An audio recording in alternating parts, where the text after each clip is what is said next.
Hello and welcome, Horus Heresy fans, to today's Battle Report. I am Luka from MiniWarGaming.com, joined by Jared for another match. Today's match in particular will be 3,000 points of the Word Bears, led by Primarch Lorgar against, well, the Custodes.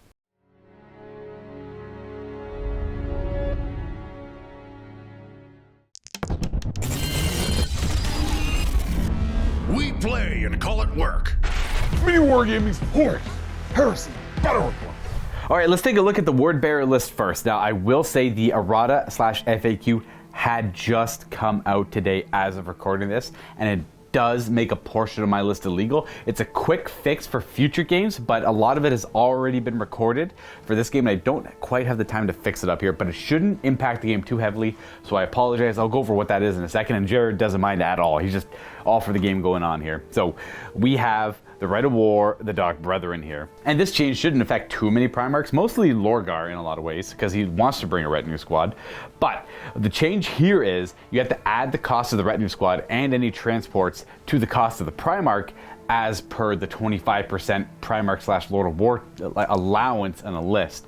Typically, every list is going to be about 3,000 points. It's the recommended size game in the rule book there, and that means you can only bring up to 750 points there. So I would have to drop the Land Raider that is part of the retinue squad and then just add more retinue to it if I wanted to. At least gives me that option, and then allocate the points elsewhere in the list. That's an easy fix, but for now I am over by about 100 points. I'm at around 850 out of the 750 I'm allowed. So sorry for the long explanation there, but just want to be transparent with that. Now, Lorgar is our warlord. He is not going to be transfigured, and he will be joined by a retinue squad because he likes to join a retinue squad. We have 7 legionnaires in this unit with a variety of weapons. What you see is what you get on all of them. They're going to be in a Land Raider carrier. Everything is WYSIWYG. He does have searchlights. And then on to actual HQs. I am running a bunch of them here. I got 3, really. I am trying out a librarian for the first time, and he is going to be running some biomancy. He'll have a force weapon and plasma pistol, upgraded to be a warp fire pistol. All of my plasma weapons are warp fire weapons because I am word bearers. And then our centurions are, so we have 2 centurions upgraded to be chaplains, naturally playing word bearers. You want lots of chaplains here. And they are, what you see is what you get as well, with the mastercrafted weapons because they are chaplains. On to our troops. A little boring here. We got 2 squads of 10 tacticals, no upgrades.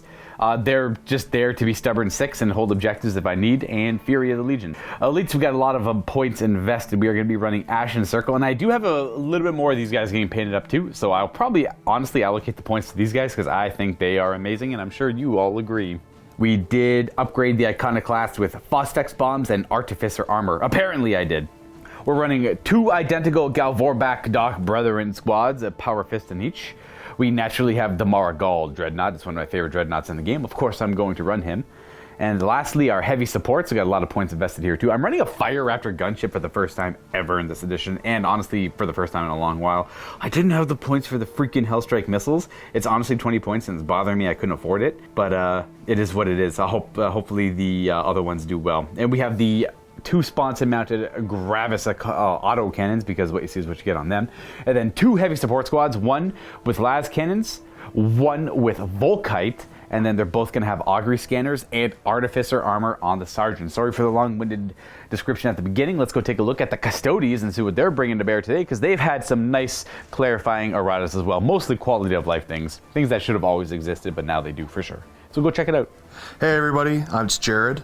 Today we're bringing out the Custodes. I've always been playing the Custodes for a bit. This is actually the army that got me into the Heresy, so it's nice to see that I can finally crack them out again. Today we're going to be starting off with our Primarch equivalent. We're bringing Constantine Valdor in today. I gave him the teleportation array, whatever that's called, the teleport transponder array, just because I want to get him and some other teleportation units into the battle. For our HQs, we're bringing in a Custodian Tribune, who's bringing out a Paragon Blade, the Misericord, his Battle Plate, and all the other things that he should come with, as well as an Archaeotech Pistol and the Praesidium Shield. In regards to the Assassinorum, we're also bringing in a Clade Vindicare Assassin.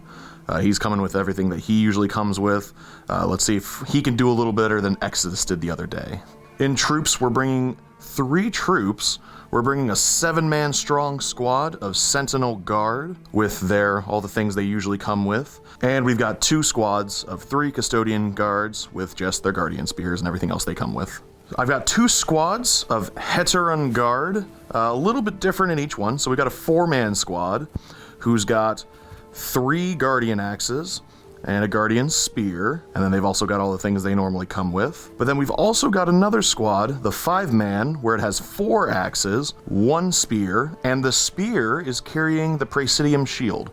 Now, I know this is a weird choice, because technically with the wording, because he has the shield, he can't attack with the spear. Well, he's going to be there to try and tank any shots that are going to be coming in, also because I wanted to bring him modeled as he is. Next one, we've got the Contemptor Achilles Dreadnought. Now, this is one of the things that basically changed for the Custodes in their new FAQ, where the model had 2 Lastrum Stormbolters, but it only came with 1 in the book. Well, now the FAQ has given him his 2nd Lastrum Stormbolter, so now he can actually fire both hands. Rounding out the list, we've got 5 Sagittarium Guard. I have been told that they are not that great this edition, but I think they're cool. And finally, we're bringing the Contemptor Gladys. I love this guy. Sword and Shield Dreadnought all the way. Excellent. And with that, let's go take a look at the mission we're playing today, and it will be the War of Lies. All right, today's mission, like I said, will be War of Lies. It is my favorite one in the book.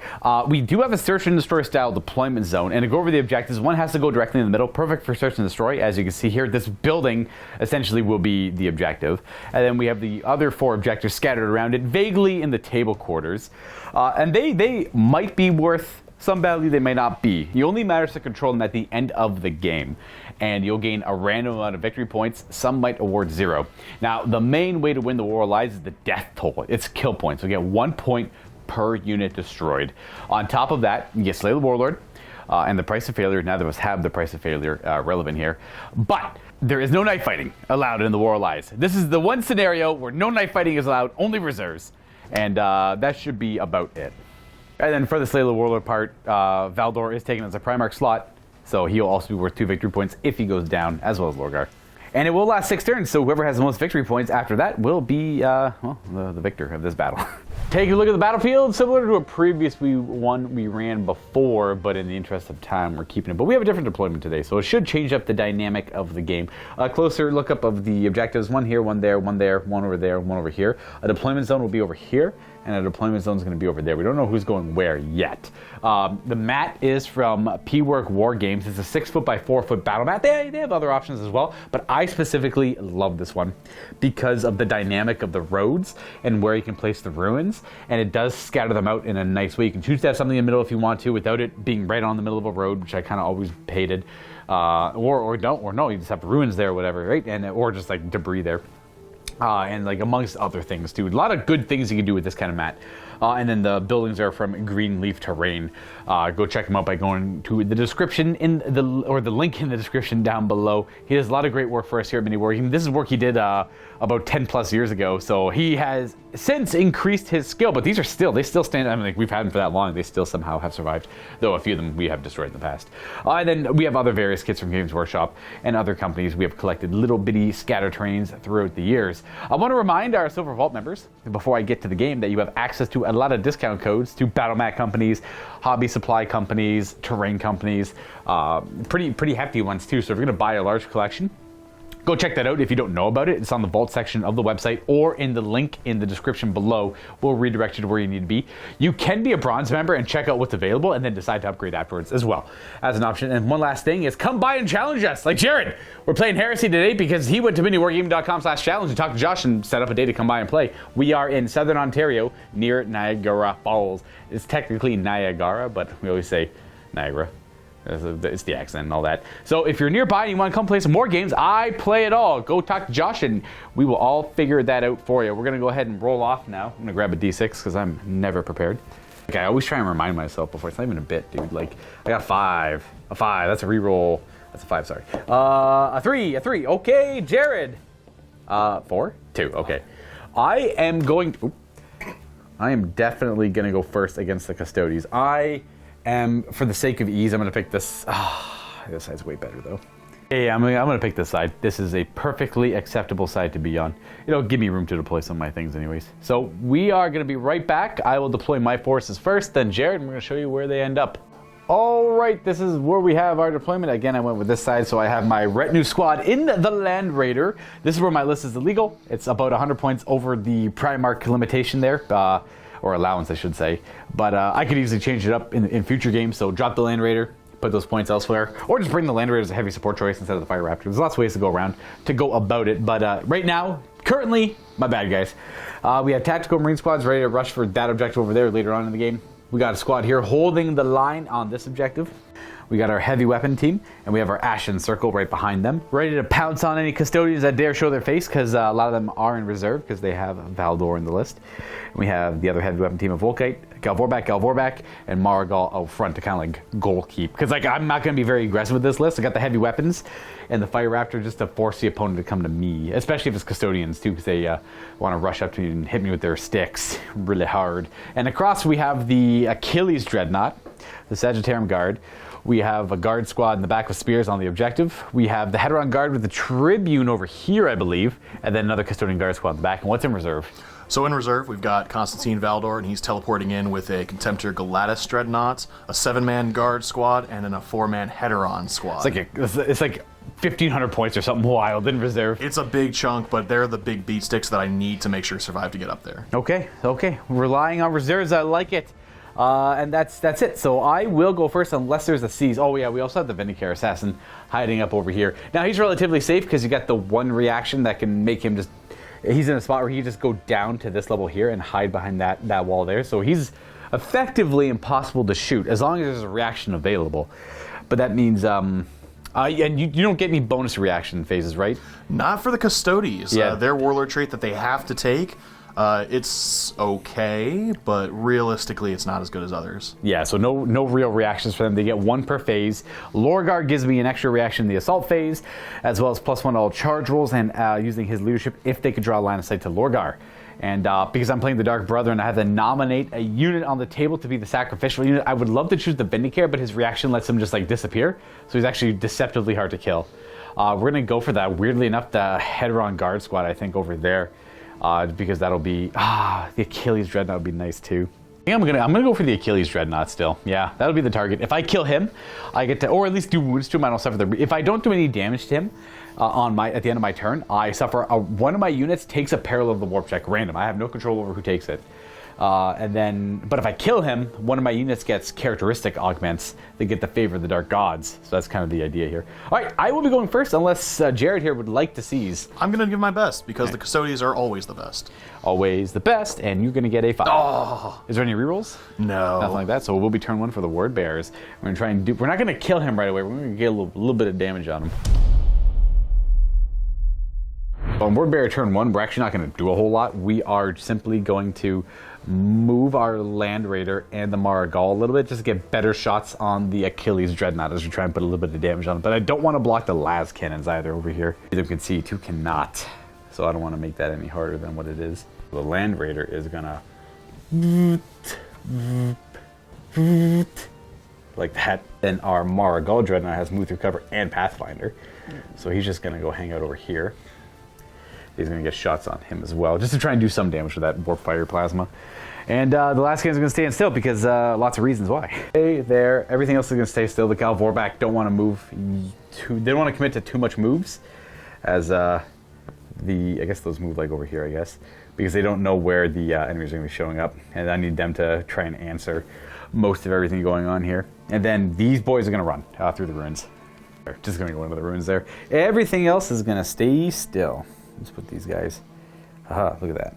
And that's it. We're going to go right on to shooting. We're going to start with the Land Raider. I wonder if I should start with, because it can return fire, but if it returns fire, that assassin can't react either. So I'm going to keep it so I always have one last cannon tray. I'm going to fire at that. If you return fire, I'll shoot that at assassin. All right, so we got these last cannons going to fire at the Achilles. Would you like to react? No, I don't think we will. All right, so only 3 of them can fire, though. 3s to hit. There's no knife fighting allowed. 3s to wound, or 2s to wound even. And then you have your invuln. And that's against him? Yes. All right, cool. 5 up. No. 1 damage. Look at that. Now I don't suffer perils. Beautiful. Then I'm going to go ahead and do the... I wonder if I should do the Warp Fire Cannon at him. I'll put the Warp Fire Cannon on him as well. Go right in the middle of him. He's only BS3, so that's a scout. That's way off. Don't even have to measure that. Doesn't get hot though. No gets hot on Wolfire stuffs. Okay, we're gonna go the Volkite over here, fighting into the Sagittarium Guard, because that's the only thing they really have line of sight to. As you can see, the Dreadnought's a little too behind the building there. Okay, we have the 20 out of 25 shots hitting on 3s. I'll reroll. Oh gosh, this is a good start. So that's 3, 4. There we go. I got one more shot to do. Just doing it in the Sagittarium Guard, and then I'm just gonna take one of those fails. This is the hit roll, and there, one more wound. That's all 25 shots. Roll 2 ups, 11 saves. I do 2 damage. Boom, and then Deflagrate. An additional 2 saves. Maybe 1 more damage? Nope, double 6. Excellent. We're gonna go with the Land Raider. It's gonna fire everything into the Dreadnought except for that Sponson last can is gonna fire at the Assassin. Okay. Yeah, the Assassin's gonna go ahead and do his super cool move. He's gonna do his move. All right, you stay there. The Assassin reaction works is he gets to move double his initiative, in pretty much anywhere he wants. So he like jumps up and like leaps down, vaults over. He sends the last cannon training up on him, so he jumped down here, and he is gonna be shooting through that bottom window there, but he's out of line of sight of the last. So the last cannon shots miss. They go up this way, but now he's in this position to shoot at my Marigal still. I mostly just didn't want him shooting at me for free with a reaction. So he's gonna take a couple last cannons, and a wound, and a 5-up invuln. Oh, you're good. Then all the heavy bolters. I'll do this is the combi, twin linked. Nope, and then the heavy bolters on 3s, twin linked, and 6s to wound. 1 wound. Could have done them all together. 2 up. You're good. All right, so I got the 1 damage. I don't suffer perils, and my turn is complete. No morale check on them because they only lost 1 out of 5. But if they lose 1 more now, they'll do morale checks, but they're also stubborn, high leadership. And we're gonna go on a turn 1 for the Custodians to see what Jared did they do on the first turn. We are gonna run the Heteron Guard with the Tribune up and around the corner there behind the building. Just to give you another perspective, they're over here. And the other Custodian Guard squad are also gonna run, ignoring the difficult turn. They're gonna go through the gaps. Boop, they're gonna go take up a spot behind the building there. Custodians just want to get into melee as fast as possible. Well, this build does. And then this guard squad back here is gonna stick hiding there behind line of sight. But you're gonna come over this way, eh? Interesting. Let me just double check what the charge range there is. I'm gonna withdraw a little bit just to make it a 10-inch charge after all the modifiers. Yeah, we'll go right there. So get +2 to the charge for your speed and I'm a Nemesis unit, but on the flip side, there's terrain in the way. So that should help out a little bit. So it's just a 10-inch charge even after all the modifiers. Are the Sagittarium Guard gonna move? They are gonna move. All right. Running up the battlefield to that position. That should be it for movement. We're gonna go right on to shooting. We're going to the Assassin first. That guy right there. And he's gonna shoot at my Volkite. The Assassin is about 48 inches away from the front guy, so no logical return fire. So he's gonna hit on a 2 because he has to move this turn. And he does, and a 2 to wound. AP2. AP2. That's a wound. I'll have, I don't think he ignores cover. The wall in front of us there. We're gonna lose a guy. But you get to pick who you kill, so you might as well kill the Sergeant. Yeah, I'll kill the Sergeant. Blah. Dreadnought firing into my Dreadnought. Yeah. I'll return fire because there's not much else to do in the shooting phase here. Return fire got eroded now. It's very clear on how it works. It's really nice. So I return fire afterwards before I move any models. And it actually happens before pinning checks too. So you always get to return fire. You can't be pinned and not return fire. All right, what do we got here? We got the last Pulsar hitting on 2s. Always 3 shots. Nice, good start. And Strength. wounding on 2s for 9. Strength 9. Yep. And that is 2. 2 wounds. 2 have a 5-up invuln, which I will make 1 and fail 1. 7 wounds left. But by the time you guys check out this video, though, there's actually quite a bit of battle reports probably stored up. Oh, you've already watched them all for the Heresy before this errata came out. You won't be seeing this one for a while. We had a couple crews come by play a lot of Heresy. Blastrum bolters, 2s. Couple misses. Rolling. 6 to wound, but reroll because I got shred. I got 3 wounds, 4 wounds actually. With the reroll, 5. 2-up saves, just forcing saves. So that's 1 more damage. Got 6 wounds left, and he'll fire back at you. Boom. I hit, and it's 5 to wound. Breaching. Nope. Breaching doesn't automatically mean that's rending, but breaching, if I wounded, would be AP2. And then the cursed bolt spitter. The bolt spitter. Boom. Couple shots, couple hits. 6 to wound. Nada. So I take my damages. Would you like to charge? So I was gonna ask real quick. And go for the charge. Just double checking line of sight on a few weapons there. Looking for a 10. And let's see what you get.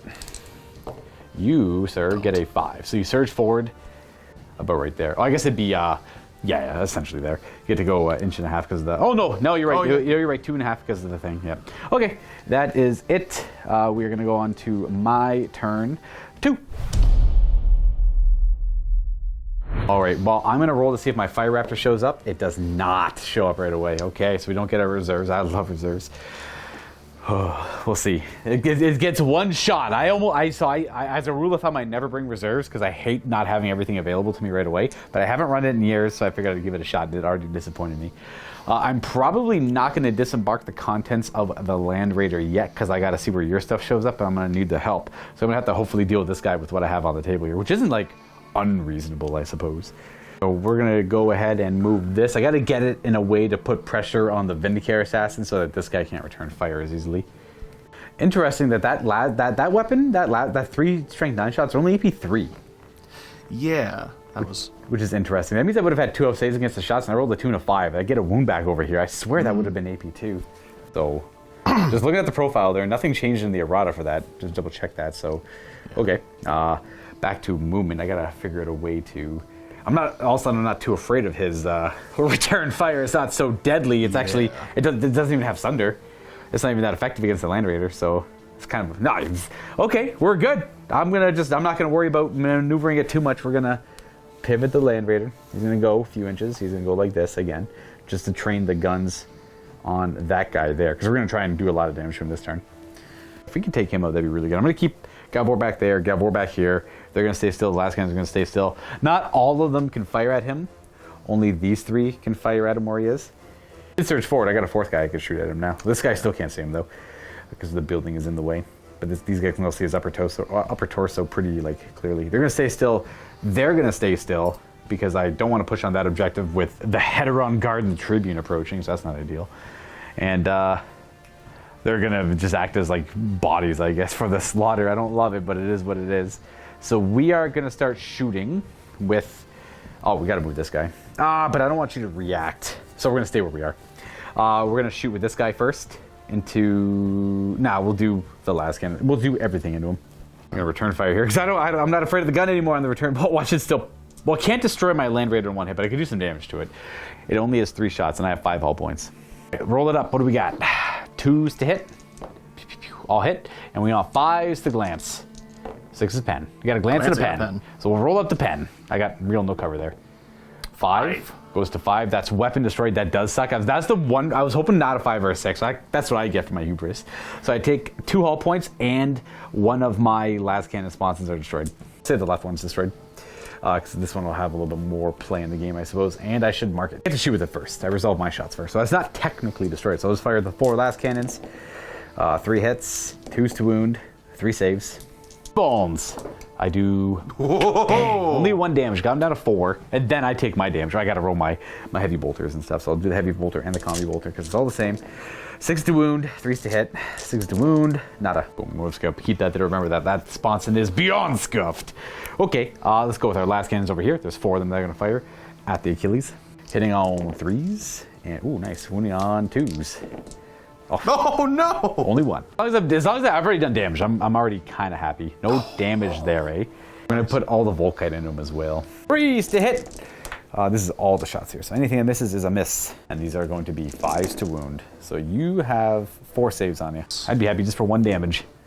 I will get 1. Aha, down to 3. We're getting there. We're going to go ahead and do the Marigal firing into him now, too. The plasma cannon on the top of his noodle. Direct hit. And it wounds on, pretty much I'm looking for 5. Nada. And then bolt spitters, 2 shots now. Both hit.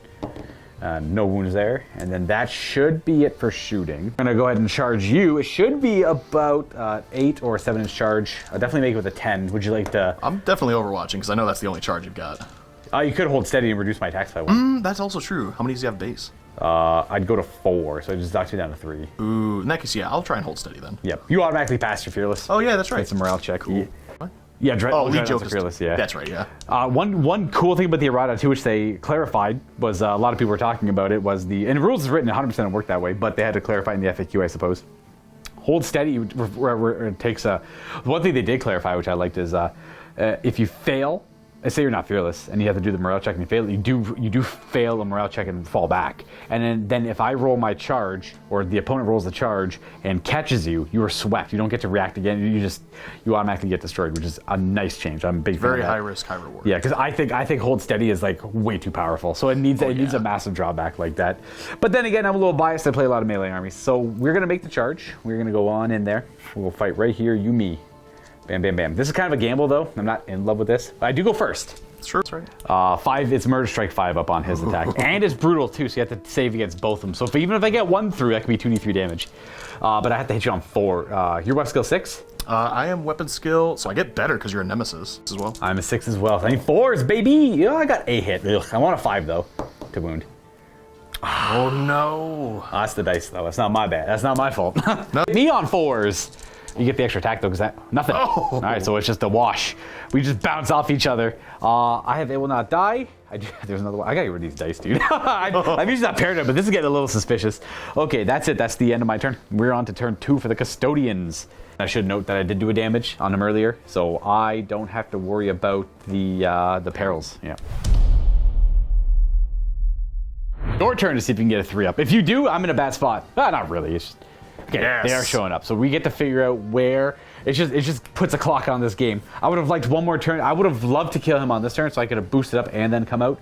But I still have the opportunity to kill him, so it might not be that bad. I'm just a little nervous, is all. So we're gonna put Valdor down there, and then we're gonna scatter him. So Valdor's unit, because in case it's a disordered charge, we want to be able to make sure that he's at least right there. And then scattering 2d6 as normal. And that is going to go 9 inches towards me. So that's where he's going to scatter to. Not a bad scatter at all. Then you put the unit down coherent to him. Giant sword squad. And now you roll a d6 on a 2-up. The rest of your deep strike assault is considered not disordered. Oh! I placed the rest of the deep strike reserve within 24 inches of that spot. So I'm going to go as far possible back as I can with the 24 inches. So the Heteron Guard and the the Achilles. The Achilles Dreadnought's going to go back there. Or no, that's the Galatis. That's the Galatis. Yeah, they're both going to go back there. But I still have to deal with Valdor and his unit of dudes with shields and swords. Oh yeah. Okay, then I'm going to intercept, or I'm going to augury scanner with my last cannons into them. And I have probably a couple Volkite that are going to do it as well. But I'll do the last cannons first. One guy can't see. I'll just do the Volkite first. It's going to be 15 shots. Content. Yeah, absolutely. Okay, that's not a great roll. That's a lot of 1s. Not that the 1s matter. 2s are just as bad. These are going to be 3s to wound. So that's 6 saves. 6 2-up saves. You just put them on pretty much anyone over there. 1 damage. We got a Deflagrate, which is 1 more save. 1 more 2+. No, just the 1 damage. And then the 5 last cannon shots. 5 last cannons. Couple misses and 2s to wound. Only 2. You have your invulns. 4-up invuln, actually. Because of the shields. The shields give a 5. I thought they only give a 5-up. Or, you're right. My Yeah. apologies. They go to 5-up. Yeah, that's okay. Still I'm thinking 4-up cover save if they had that. Well, actually, would I get a cover save? If they're skirmishers, they do. They get They are +1. skirmishers. So then, yeah, you can take 4-up covers. I'll take a 4-up cover then. Yep, that works too. Okay, didn't matter. So the guy in the back die and someone else who's benefiting from cover takes a wound. Boop. Boom. There you go. We got one of them dead. And the rest of your movement, which is this guy stuck in combat. We have a few things over here to move. They can't. That counts as their move. Yeah. Almost forgot about the pinning aspect of it. Let's do the only one that really matters are the last cannons. They're not pinned, so that all stays the same. The Gal Vorvac, they are good because of leadership 10 because of the chaplain, and they are gonna go for those guys there. They're not pinned. And then anything else? These guys here are definitely within 6. They're okay. And maybe they're within 6, probably, but they're okay. Okay, so nothing's pinned over here.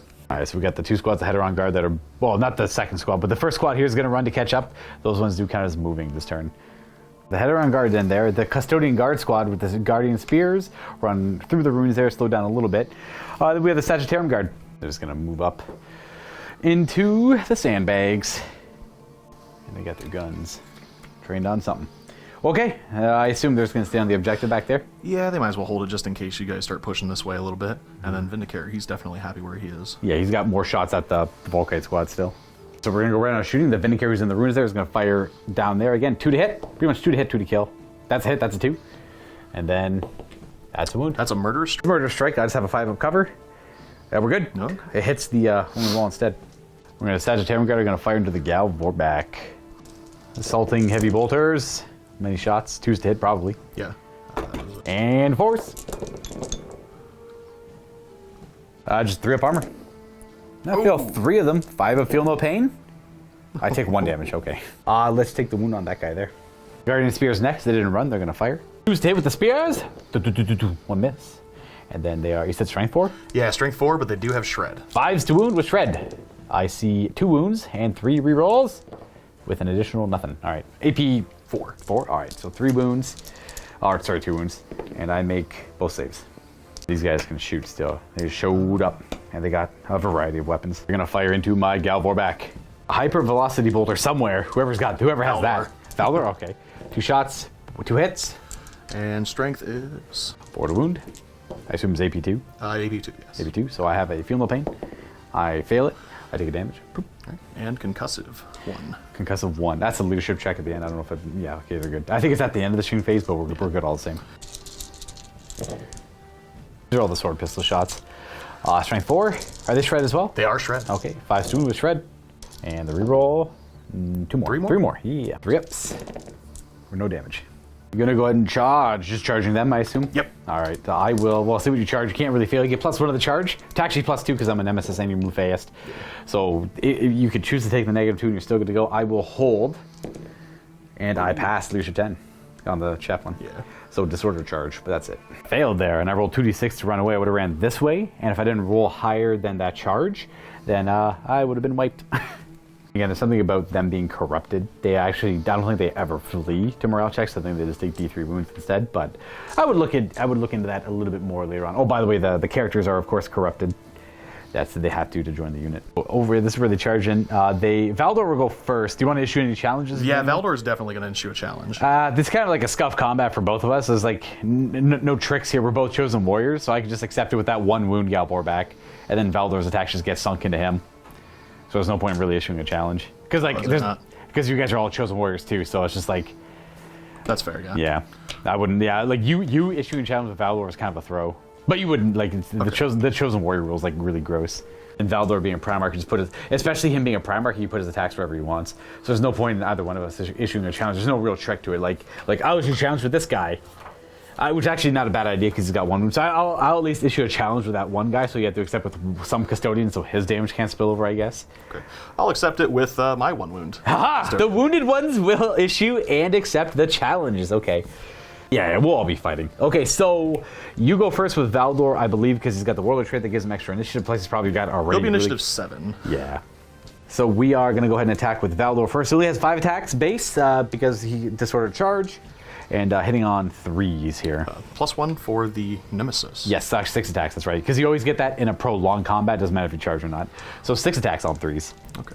And there's probably 6s are good. Yeah, 6s are good. Is it might be 6 to wound. Let's maybe check that. Maybe it's hits. Yeah, murder strikes on hit rolls, so it's 3 extra hit rolls. Maybe lightning reap. Lightning. Yes, lightning blows. That's what lightning blows. Yeah, 3 more potential hits on 3s. They do specify this does not generate additional lightning. So he's got a casual 9 hits. These are all strength 7, I believe. Yes, and murder strike 4 up. All 2s to wound across the board. So these are he's gonna kill the unit in one swing. Ooh, you only got I have to do the murder strikes first. Always them first. I assume you're going to put them on the chaplain until he's dead. He's got a 5-up invuln. He's dead. And then you can put him on... You can only allocate the wounds legally, so anyone within 2 inches of a guy in base contact of him. So you can only put him on this guy here. Yeah, I'll do that too. Yeah, so then this guy's the wounded one. So he's just dead. Boop, because of the next murder strike. And then the rest of the attacks are whiff because nothing else is in engagement range of him. He can't be put into a challenge. And all the initiative step 5 things pile in. These guys would start piling up and around to get into base contact. And then... That's a little sad. I got all those attacks for nothing. I know, yeah, because of the way the charge worked, yeah. These guys are going to jump up and over as well, I guess. Not really, because they wouldn't go... They can't get in combat that way. Then my guys will pile in. Same idea, trying to get into you. Oh, that guy doesn't pile in. He's unwieldy. My bad. This guy will just go 3 inches towards. This guy's somewhere around there, whatever. And then you might as well do all your attacks first, and then we'll resolve. So it's gonna be everyone except for these 2. They're because it's weird because it's not weird, but if you're within 2 inches of a challenge, you can still strike into the unit. Okay. But you allocate from the guy's wounds there, but like this guy's good to go. This guy's wounds we can get out. That guy can't attack essentially. That's what I was saying. Yeah, sorry. These guys are good though. The challenge all the way first. He's got 4 attacks into the challenge. 5 for nemesis. Oh, sorry, 5 because of Nemesis. 4s to hit, because we should be the same weapon skill. Yep. Or 4s actually, yeah, because you're tough 5. Yeah, no bonus strength. Yeah, it's 4s to wound. AP2 though. Okay. Nothing. All right. Let me do my chance. Get that out of the way. I think I only have 3 attacks. I only got 3 attacks back. No chaplain though, because Valor's like, nope, dad, poop. So these are hitting on 4s. Okay, we're done. So it's a wash for the challenge. And then you have these 4 remaining guys attacking over here. What's the banner do? The banner gives me +1 combat res for everyone within 12. Oh, okay. It's just an aura +1 res. Yeah. Cool. 11 hits on my unit. These are 4s to wound, AP 2. So I'm only going to have feel no pains. Oh, man. 2. All right. Feel no pains. All right. Take 1 damage there. We'll just take it on one of these guys, I guess. And then I'll do my attack. Hit them on. Oh, sorry. He's got 2 wounds left. That was really lucky of me. I survived that. We are going to attack with the Power Fist last. We have 6 attacks with those 2 remaining there. Non-4s. Okay, oh, not bad, not bad. I need 6s to really get effect in here. No, okay, so I had 2 wounds, we have 2 up saves. These are both instant death and AP2. 1 damage. Take that, Custodian Filth.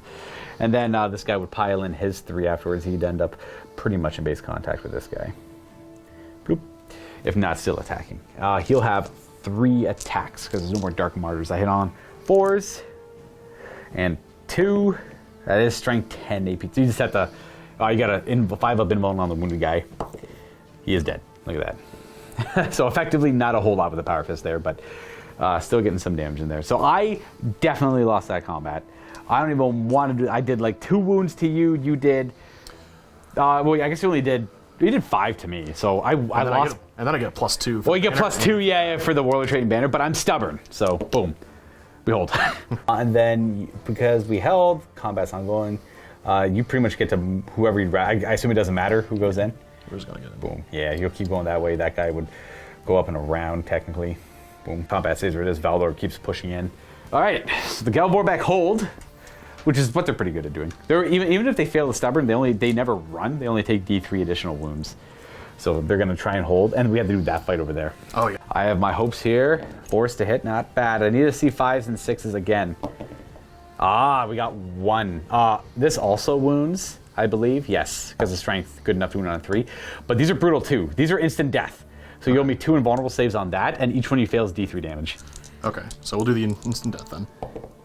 Okay. Save 1. So it's gonna deal 2 damage. Ooh. He's got 1 wound left, then you owe me 1 more 5 up. That's not instant death. Ah, he lives! 1 wound left. I can't get the sacrifice. That would have been big. Okay. That's huge. Now I don't get to pick another unit. Damn you, Dreadnought. They hit me back. 4s. Okay, not bad. 3 hits and 2s to wound. But not brutal. 3 of them. My invuln. I take 2 more damage. I have 5 left. Alright, well, I was kind of looking at the line, I'm like, wow, this thing kind of sucks for what it does in this fight here. But then I realized, wait, he's got a hand over there. Does he come with a Gravis Power Fist? And Jared's like, yeah, he does. I'm like, huh. So looking at the profile, we're going to do that attack, assuming we use the Gravis Fist. It's way better than the Spear. The Spear is a vehicle killer. That's why this Dreadnought's really cool, because it has the option to kill. It's kind of equipped with like a Chain Fist and a Gravis Power Fist, but the Spear is really good against vehicles. It's Exo Shock, and it's made for that. But the Gravis Power Fist is brutal 3, like all the other Dreadnought Gravis Fists. So I failed 3 saves there. Or it was 3 wounding hits, and it's brutal 3 each. So that's 9 saves I have to make. That was the first 3 I rolled, and I failed 2 of the saves, so I still owe you 6 more. I saved 2 more, and I take 4 more damage. I got 1 wound left. Boom. Yeah, that made it a lot more of an even fight. I will say for the viewers that he told me to do it, so it wasn't me going back. Well, it'd be crazy not to attack the. You just because it's all the same dice. It's still wounding on 2, still AP2. It's all the same hit roll, all that stuff. So nothing actually changes. I just have to roll more saves. That's kind of cool. That's a lot better than I thought it was. Because I'm like, this thing's just like so bad. Like, what's going on with it? No, it's actually a pretty good Dreadnought. Well, that will conclude the Custodian turn. I didn't quite get the kill I wanted over there, but I had the initiative. I just had to sneak 1 more damage. I took. I've been rolling good saves on him. He's been getting outstanding saves. Damn, I've taken way too much damage on my Marigal over fighting that thing. All right, well, we're gonna try and make it work on my turn 3. I see if my plane shows up. I don't really need it. Actually, it's not gonna. It doesn't even want to show up. It doesn't help me against Custodian, sadly. I would have much rather had literally anything else in my collection than this stupid Fire Raptor. I'll get it on turn 4 though. Other than that, though, we are gonna go ahead and we have to assist this fight. We're gonna hope. We have initiative over there. We're just gonna hope for the best. We have more Galvorback that can come in from over here. Though it's kind of a long charge. We're gonna see if we can make it work, and we have to hammer some pressure on these guys as they start moving in towards us as well. Let's have this pivot this way.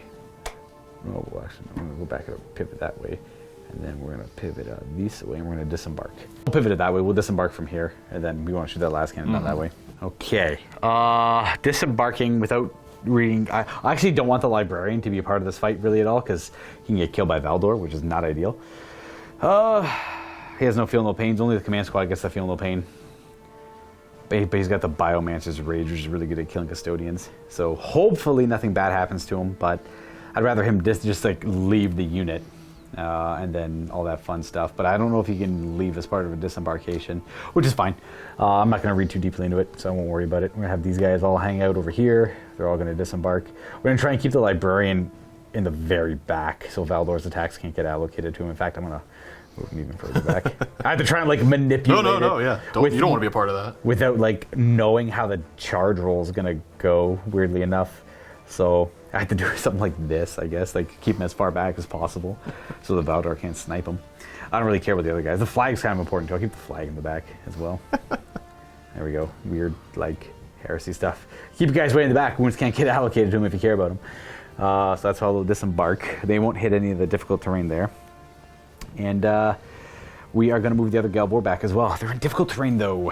So they end up there. These guys aren't really going to move. They don't really have any shots though, so we're going to just hang out. And then have a couple of them fired down at the Heteron Guard over there. Last cans are going to stay still. What do my axe rakes want to do? They're not necessarily the best. Ash and Circle aren't going to do too much for me this game either, weirdly enough. Okay, well. We are going to try all the same. And by try, I don't know what to do with them. They're not really kitted out to fight custodians. If they had frag grenades, though, that'd be amazing. Get these bolters into a better position, so they're going to move into a better position. It's going to get charged by a Heteron Guard. We don't want that. We're going to have some of them ascend to a higher location. It's going to position them in the windows. They move so they don't get to Fury. Those guys are going to stand still so they can Fury. And then that will be it. So we're going to go ahead and start shooting. The first thing we're going to do is our Psyker. Instead of shooting, he's going to use Biomancer Augmentation, I believe, targeting his own unit, giving them +1 strength and toughness for this turn, and hoping for the best. It's not going to... I have to sweep that whole unit. Yeah, whatever. We got it. So their strength and toughness 5. And then that should be about it for them, because we're going to charge that unit there. Last, the Land Bear is going to fire all of the heavy bolters and the palm bolter into the Custodian Guard there, and the last cannon into the Dreadnought down the table. Start working on them. Last cannons, couple hits, 1 wound on the Dreadnought. He should have a 4-up involved with the big shield, I think. He does get a 4-up with the invuln with the shield. Does it help? No, Doesn't. 1 damage. The bolter and the Custodian Guard, twin linked, force to wound. So we got 2 so far, but before we roll that, Stormbolt. just 2 of them, yep. Just 2 saves. 2 ups. No damage there. We are going to Fury of the... We're going to go ahead and shoot the 2 Volkite over here that can see at the Heteron Guard down there. It'll be 10 shots. On 3s. See if they can do anything. Bam, bam, bam. 2s do miss. And 4s. Or 3s, actually. 4 saves. 4 2+ saves from the Volkite. Ideal. Ooh, 1 damage will take this. 1 more save because of deflag. 1 more 2+. They're okay. I'll take a damage wherever I can get it, I suppose. We're going to go with this squad doing Fury of the Legion into the Custodian Guard squad because they can all have line of sight to them, so it'll just be 20 shots. 3s, and it'll be 3s and 5s. 5s, we got 3 so far, and then the other half. And then an additional, okay, 8 saves. Get a damage in there, 2 ups. I killed 1. Killed 1. All right, take that, Guard. That's a morale check. And we have these guys firing 10 shots into them. No one's rapid firing, but they're not fearing either. Turn fire, that makes sense. And 3s. And 5s. I deal maybe 4 damage. That's 4 saves. 2 ups. I do 1 damage. Shots back at me. On 2s. It'll be 4s, but re-rolling with Shred. Is not strength 5? Not for their shooting. Oh, I see. Okay, yeah. Reroll for Shred. 4 so far, with a couple more. You got 3 ups because they're regular tacticals. You kill 1. 1 poor tactical Marine dies. All the last cannons are going to go into the other Dreadnought.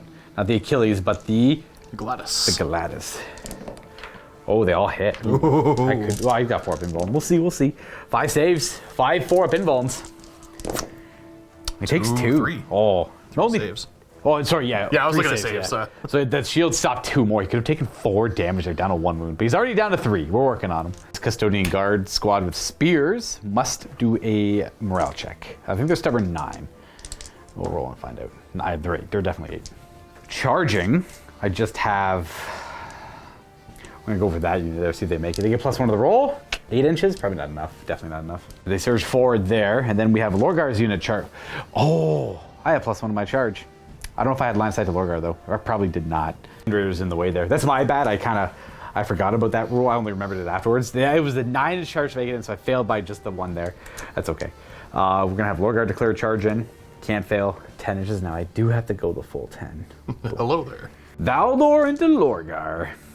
The dice are screwing me, guys. I wanted a low... Because I have to go. They have to try and get base contact, so I have to bring my Librarian close to keep coherency, especially. So wrapping up and charging around that way, trying to get base contact. I wanted them all piled up here and keeping the Librarian way back here. But now the Librarian is... I wonder...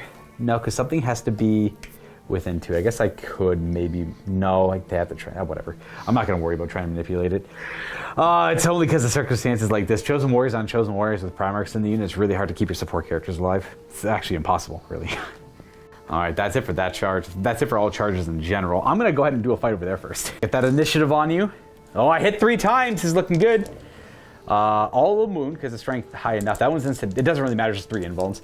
They're all brutal, though, so. All right, he explodes. See if you wound me on a 3-up.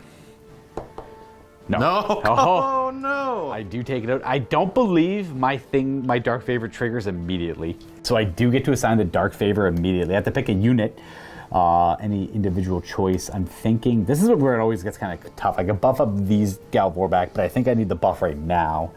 Lorgar's not a bad pick, but I need at least 2 Dark Favors on him before it's really relevant. Because then he goes to strength 9, I want him to be strength 10. Right now, because of Biomancer's Rage, the unit is +1 strength. The Power Fist is strength 9 because of the order of operations, but if I give him Dark Favor, they're all strength 10 Power Fists. And their weapon skill 6. I think the Retinue squad is like the pick there. I think so. Yeah, I don't know if that affects Lorgar also, because he's like the Retinue squad, because it's like he's now the errata makes me think they are, because it's like 1 cost for like 1 unit, but I don't know. Let me look deeper into it. I'm gonna choose the command squad. They're gonna get it 100%. They're the best pick, because the Power Fists are then very scary. They're harder to hit. Well, you hit me on 4s no matter what, because you're custodians. Right. But the strength 10 on the Power Fists are a big deal. Oh yeah, no. He's part of the unit, so he gets the bonus too. He can never volunteer. That's the downside to a Retinue squad, though, is he can never voluntarily leave it. It is 1 entire unit. He is considered the sergeant, the leader of it, for any reference rules that reference it. So he gets the favor, and so does the command squad. So it's like a nasty little Death Star. But it's not too expensive though. It's the best of both worlds. It is. It works out really well. But got the downside of Retinue there. But his Retinues are really good. So that is quite good. At the end of my turn, I have to pick a new sacrificial unit to go for. To get that Dark Favor again, which would then boost that. You can go up to 3 per unit. So these guys can have +3 weapon skill, +3 strength, +3 attacks. Consolidate the Mara Gull towards this nasty combat over here. But thinking about that, the Gal Vorback are all over there. They're going to be lower. I stayed 6 inches away from these ones. So maybe he just goes up and around. Yeah, he'll go up and around this way. He's going to be a weird, annoying unit, I guess. He's going to try and muck up some things. Yeah, he's going to go be an independent operative. He's going to go mess with things over that way with his Consolidate. Staying away from my Gal Vorback, I don't want to... Because he reduces their strength and toughness by 1. He's got an aura. He reduces corrupted things affecting combat.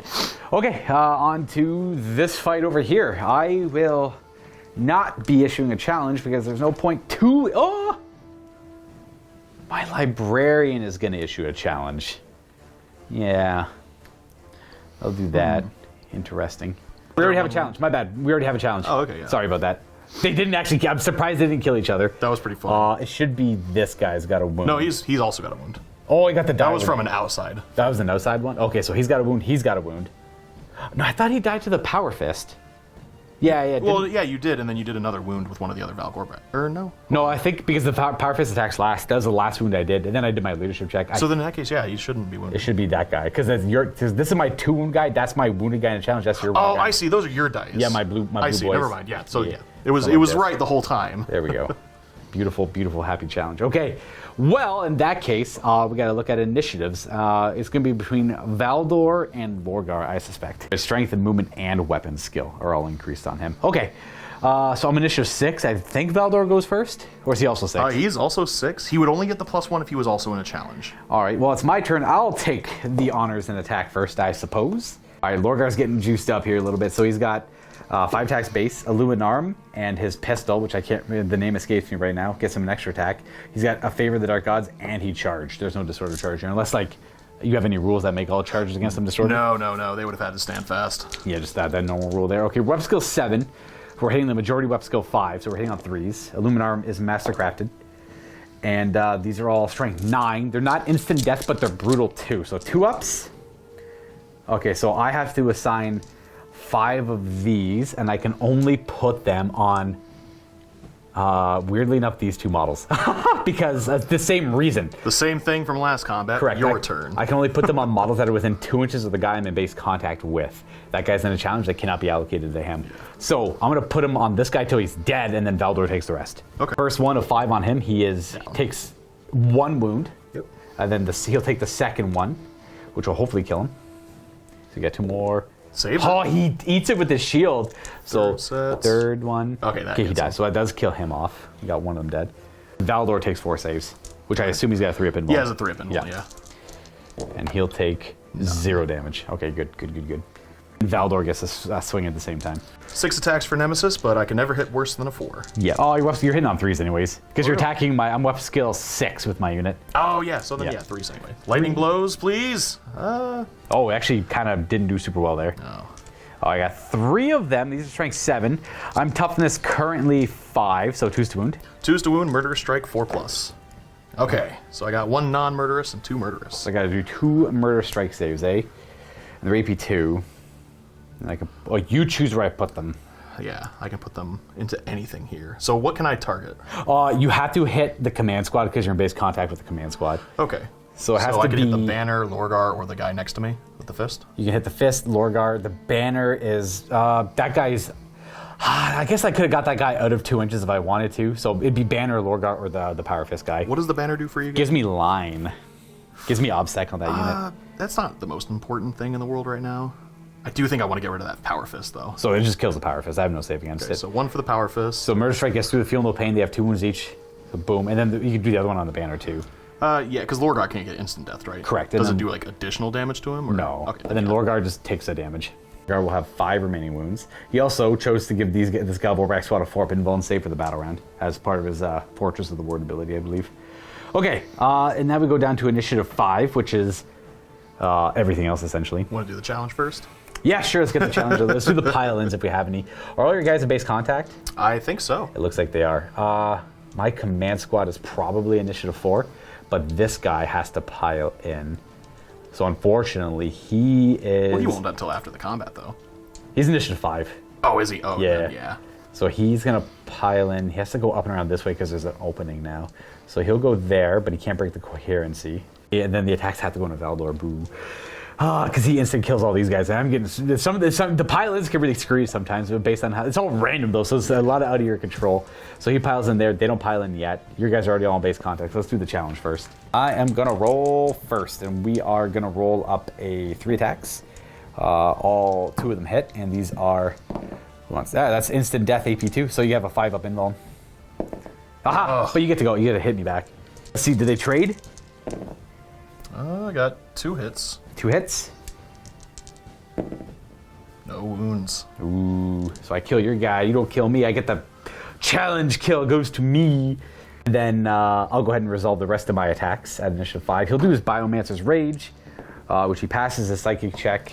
And they are 3 attacks base, 1 for charging. He does not get the favor because he's not part of the unit. He's like an independent character attached to it.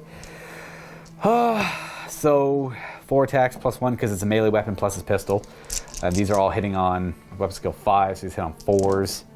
These are strength 10. Oh, but he's attacking Valdor? He's attacking Valdor's unit still, majority weapon skill 5, Yeah, go for it then. And then 2's to wound, but that's rending. Okay. But it goes on Valdor, so you have your invuln. 3 up. Here you go, 1 damage. 1 damage, he's a Primarch, he's immune to instant death. Tears at Valdor's armor a little bit there. And then we have the other Gal Vorback, which is 2 more attacks. And then you guys also swing at the same time. And then boom. These are the other Gal. 2 hits. Oh no. 2 glorious hits. I want 6s. Nothing. 1 wound at 2 up save. You're good. And this guy has to attack the command squad. This guy can attack either or. That guy has to attack the Gal Vorback. Banner and that guy are going to attack the command squad. This guy is going to attack the Gal Vorback. Do the Vorback first. Yeah, do him first. No, 4s? Ooh, no lightning strikes, unfortunately. True. Oh yeah, because they got swords. Yeah. That's only the spears, I believe. And the axes. Axes have it too? Nice. Yeah. All right, these are 4s to wound. 2 of them. Right through my armor, but I do have the once per game 4-up pinball and save, which didn't matter, I take a damage. Has to go on this guy. Boop, boop. And then we have the 10 attacks into the command squad. On 4s, because it would be 5s, but you are custodians. They can only ever hit on 4s at worst. And strength 5. I am toughness 5, so these are 4s to wound. All right, that's going to be 3. I go right through my armor. I have a 4-up feel no pain because I'm part of Lorgar's retinue. I take 1 damage. We are going to put that on this guy because he could be picked. He's within 2 of the guy in base. And then my initiative step 4 guys are going to go. This guy's going to pile up and around. And then that guy's already base contact. This guy can't break coherency, so he's just going to stay there, I guess, because we're chaining it that way. And then that's it. Gosh, I don't want to resolve all these piddly attacks. They're kind of weird. I just kind of want to skip them, honestly, but I'll do it, I guess. They're like hey, you get some of those wounds in. It's like a variety of power swords and chain swords. They're like a blade of wounds for like the power fists, and like they're the first ones who typically die, but we'll see. I got 1, 2 chain swords. I get them out. These are 3s to hit. No, that's not bad. These are chain swords. These are strength 6 currently, so we'll shred. So we have 6 saves with the chain sword because of the dark favor and the biomancer ability. I'll take a damage. Third over there, so it could be any of them. And then we have the power swords, which I have 1 power sword, 2 power swords. Should be 4 attacks each. 3s to hit. And power. These are 3s to wound, but 6 is rend. So we have, because power swords aren't +1 strength, I don't believe. So we have 1 AP 2 and 3 2-ups. The order doesn't matter. 2-ups. I do no damage. Then a 5-up invuln. 1 damage. So it kills the 1 guy. Boom, boom. And then that's it for initiative step 4. And then I go with my unwieldy. I'll do the Gal Vorback here with his fist. Do that guy. Because he's got 3 attacks on 4s. Got a couple hits, 2s to wound, AP 2, 2 5-ups, and there's instant death. He crushes both of them on his own. Boom, boom. And then this guy piles in 3 and can't attack. Because he won't break coherency. That's rough. He's gonna go there. And then that's it. He's fearless. So we just all pile into each other. We just like kind of surround him. Getting a little suspicious for Mr. Valdor there. Now I can safely challenge with Lorgar and let the rest of them beat him up. And that's as far as they can pile in, by the way. So I wanted this guy tighter in there, but he had to go 3 this way. Okay. At the end of my turn, I have It Will Not Die. Lorgar has a 4-up It Will Not Die. He never makes that. 5-up for the Dread. Doesn't make that either. Dang it. Okay. That's the end of my turn. Not a bad turn. We're on turn 3 for the Custodians. We're just moving the Heteron Guard squads. They have to get in now to charge, so they're going to hope for the best. This is the Heteron Guard with the Tribune getting in there. And then we have the Custodian Guard squad moving forward. Or they're just going to hang around on the they're objective. definitely going in. All right, they're going to go. They're going to avoid the turn. They're going to go their 8. To choose a new target for Dark Favor, I'm going to choose... I was going to do either that squad or that squad there. I'm just going to 4-up because I don't really care, I guess. 4-up is that squad.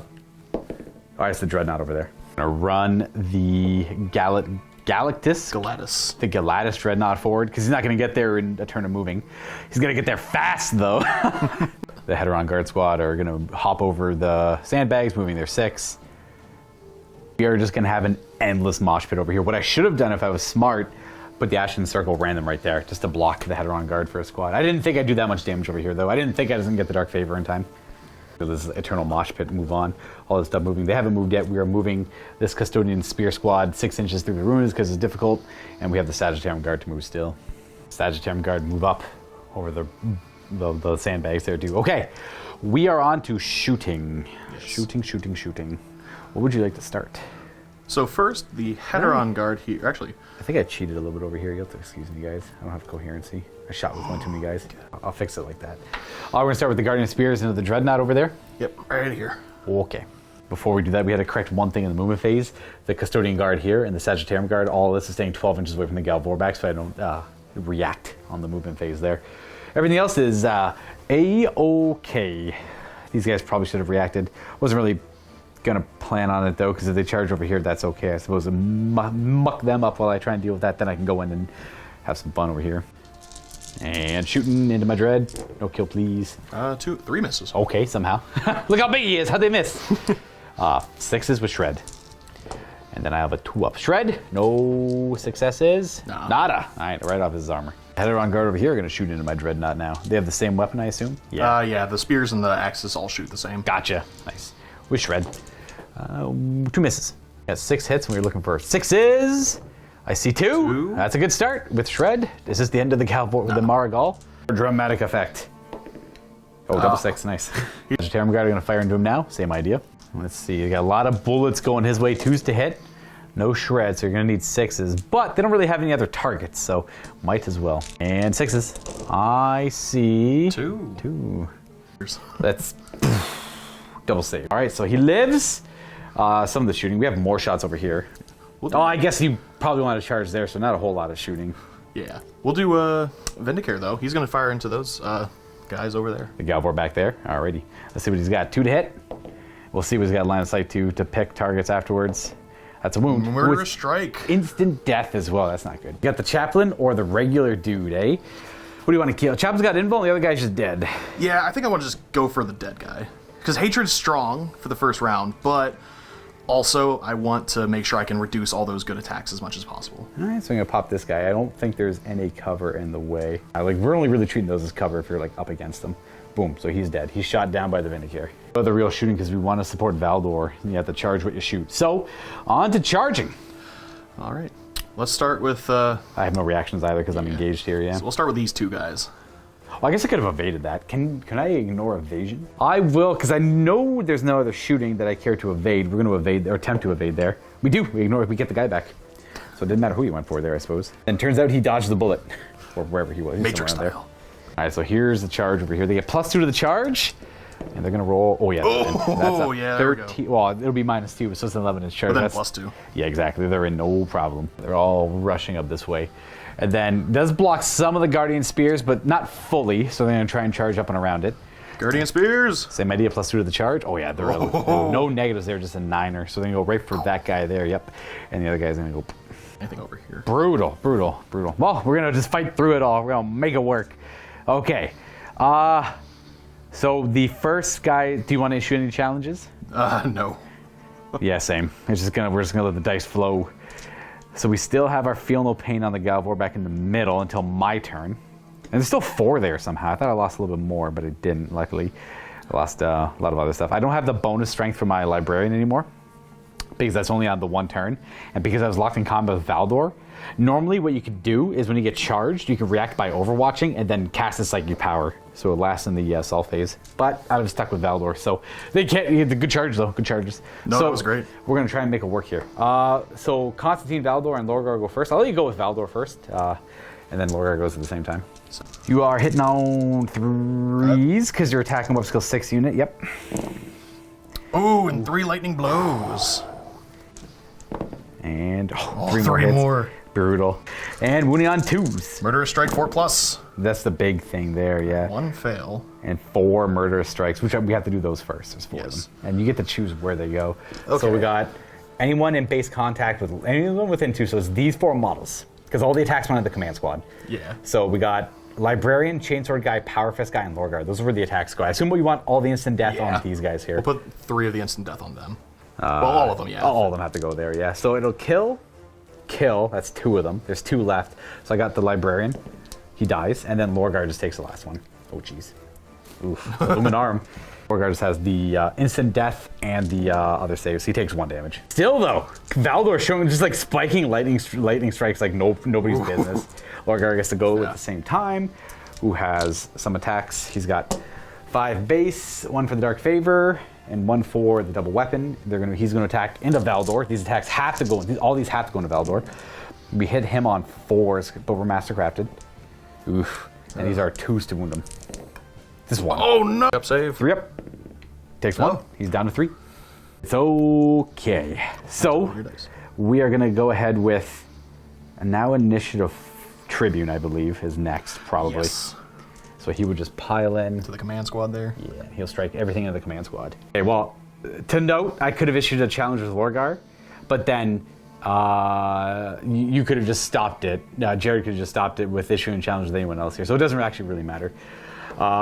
So I would have never gotten the opportunity. It's just more of me forgotten, but I wouldn't have issued a challenge with Lorgar without offering Jared the option first. So there's nothing I could have done to mitigate that. Jared would have just issued the challenge first with like literally any of those guys over there to make it so all those attacks would have gone through. It could be like the Chosen Warrior stuff could be pretty finicky. So there's like good times to do it, there's bad times to do it. And, especially when there's 2 Chosen Warriors, it's like, why? Everything, literally every model in this combat's a Chosen Warrior. All my Gal Vorback, all my Retinue Squad, all of your Custodians are all Chosen Warriors, so it's real toxic over here. It's incredibly toxic. Alright, so we got lots of attacks. He's weapon skill good enough to hit on 3s. He's weapon skill 7, I believe. Yep. So we got a few misses in there, and no lightning strikes on this. No. These are strength 6, so 3s to wound. No, actually 2s. No murder strike though. They're all AP2. These are 4-up feel no pains on the command squad, so they're all going to go on to, where is he? These are going to go on to those 2 guys there. So feel no pains, he kills 1.5. So I'll just kill this guy, I guess, and I'll wound the other guy. Answer guy's too far away to take the wounds, if anyone was curious. And then we have initiative 5, which is everything else. The Heteron Guard are initiative 6, or are they still 5? The Heteron Guard, I will double check real quick. All right, the axes are all unwieldy, so I will go with the Gal Vorback, and then that Custodian Guard squad gets to go. And we also, the Custodian Guard squad, and this guy who's a part of the Heteron, only because he can't actually attack with his spear because of the shield, but he's got a Misericordia. Fair. Okay, let's do him then. He has to attack the Gal Vorback. Boop. 1 hit. Maybe a wound, but I make my save. Okay, so then I will go ahead and do the Custodian Guards as well into the command squad. Okay. And these are lightning blows because they're spears. We got 3 of them. 3 more potential hits. We got 2 more out of it. And these are strength 6. Strength 6, yes. So 3s to wound, AP2.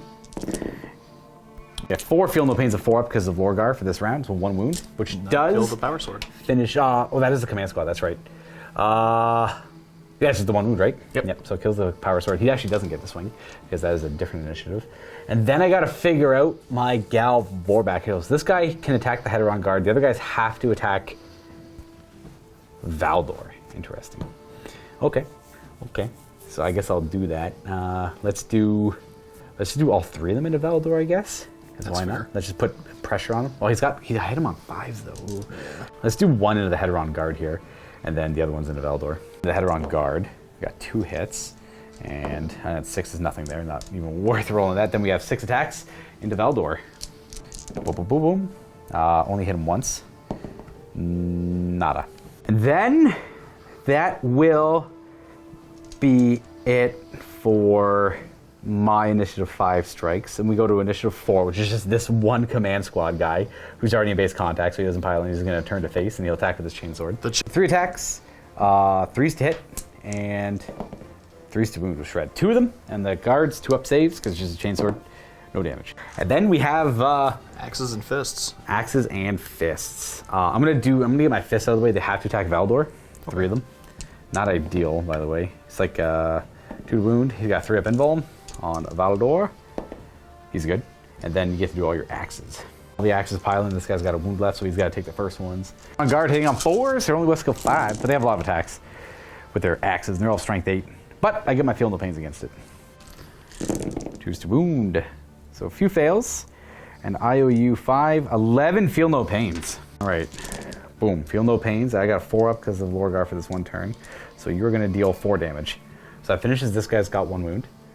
And then kills another one? Kills 1 more guy. Nice. I guess I'll lose that guy. Boop. So I'm left with that.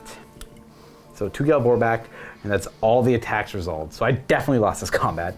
I had to do leaderships first. Oh, yeah, go. But it shouldn't matter. So Lorgar is fearless, so they pass, and then they're stubborn. They're not stubborn 9. I think they're stubborn 8. They're stubborn, and they use Lorgar's leadership because of his siren. Oh, yeah, he's got the same deal. Yeah, okay, so we pass. So they're effectively fearless. So then, yeah, now we go in, bloop, bloop, bloop. And we all make this even sloppier. It's not looking good for me though. What this reminds me of, you ever play like Hearthstone Battlegrounds? You just get like a world of bad trades. I feel like the circumstances are not good here for the Word Bearers against the Custodians, who are a very nasty force to come across in melee. Granted, I could have mitigated a lot of this if I was just put them there, but I wasn't really thinking. I was thinking about something else. All right, let's try and make this the Lorgar show as we go into my turn. I get my flyer, at least. There's that. My fire after flying. I'm going to put pressure on the Dreadnought, I think, even though he's pretty thick. I'm going to try and do some damage. If we take him out, we get more Dark Favor on Lorgar. We got to buff up the Primarch here, make him strength 10 so he can tangle with Custodes all day. I'm going to come flying in like this because I want to put shots onto that Dread. Okay, so that's that move. And flyers never trigger reactions. So let's go ahead and move my Dreadnought. Dreadnought is going to move his 8. He doesn't care about terrain. He's going to move through cover. He's going to go Raher. My Dreadnought is going to withdraw. He's going to move away? All right. Oh, he's going to go towards yeah. He's going to withdraw from him towards this. That works too. So he's going to get out of the Avenger bolt guns line of sight, but I'll get the autocannon and the missiles on him still. And that's the one reaction, so I'll be free to move with my other thing, so I'll go ahead and move the Galvor back. Rushing up there, and then we are going to pretty much just keep that exactly where it is. But I need to risk immobilizing it, I guess. It does not get immobilized, because I am going to hit this, drive up that way, and move again. Just so I can get these Volkite to shoot down this way. Keep all the tacticals still. Actually, these ones want to move.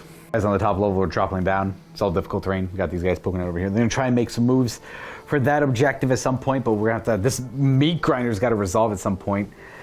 Debate if I just get these guys in there for their attacks. They're all AP3. They're not going to do anything, but I don't know. Maybe it's something. Sure, I'll move them. They'll activate their jump packs, I guess.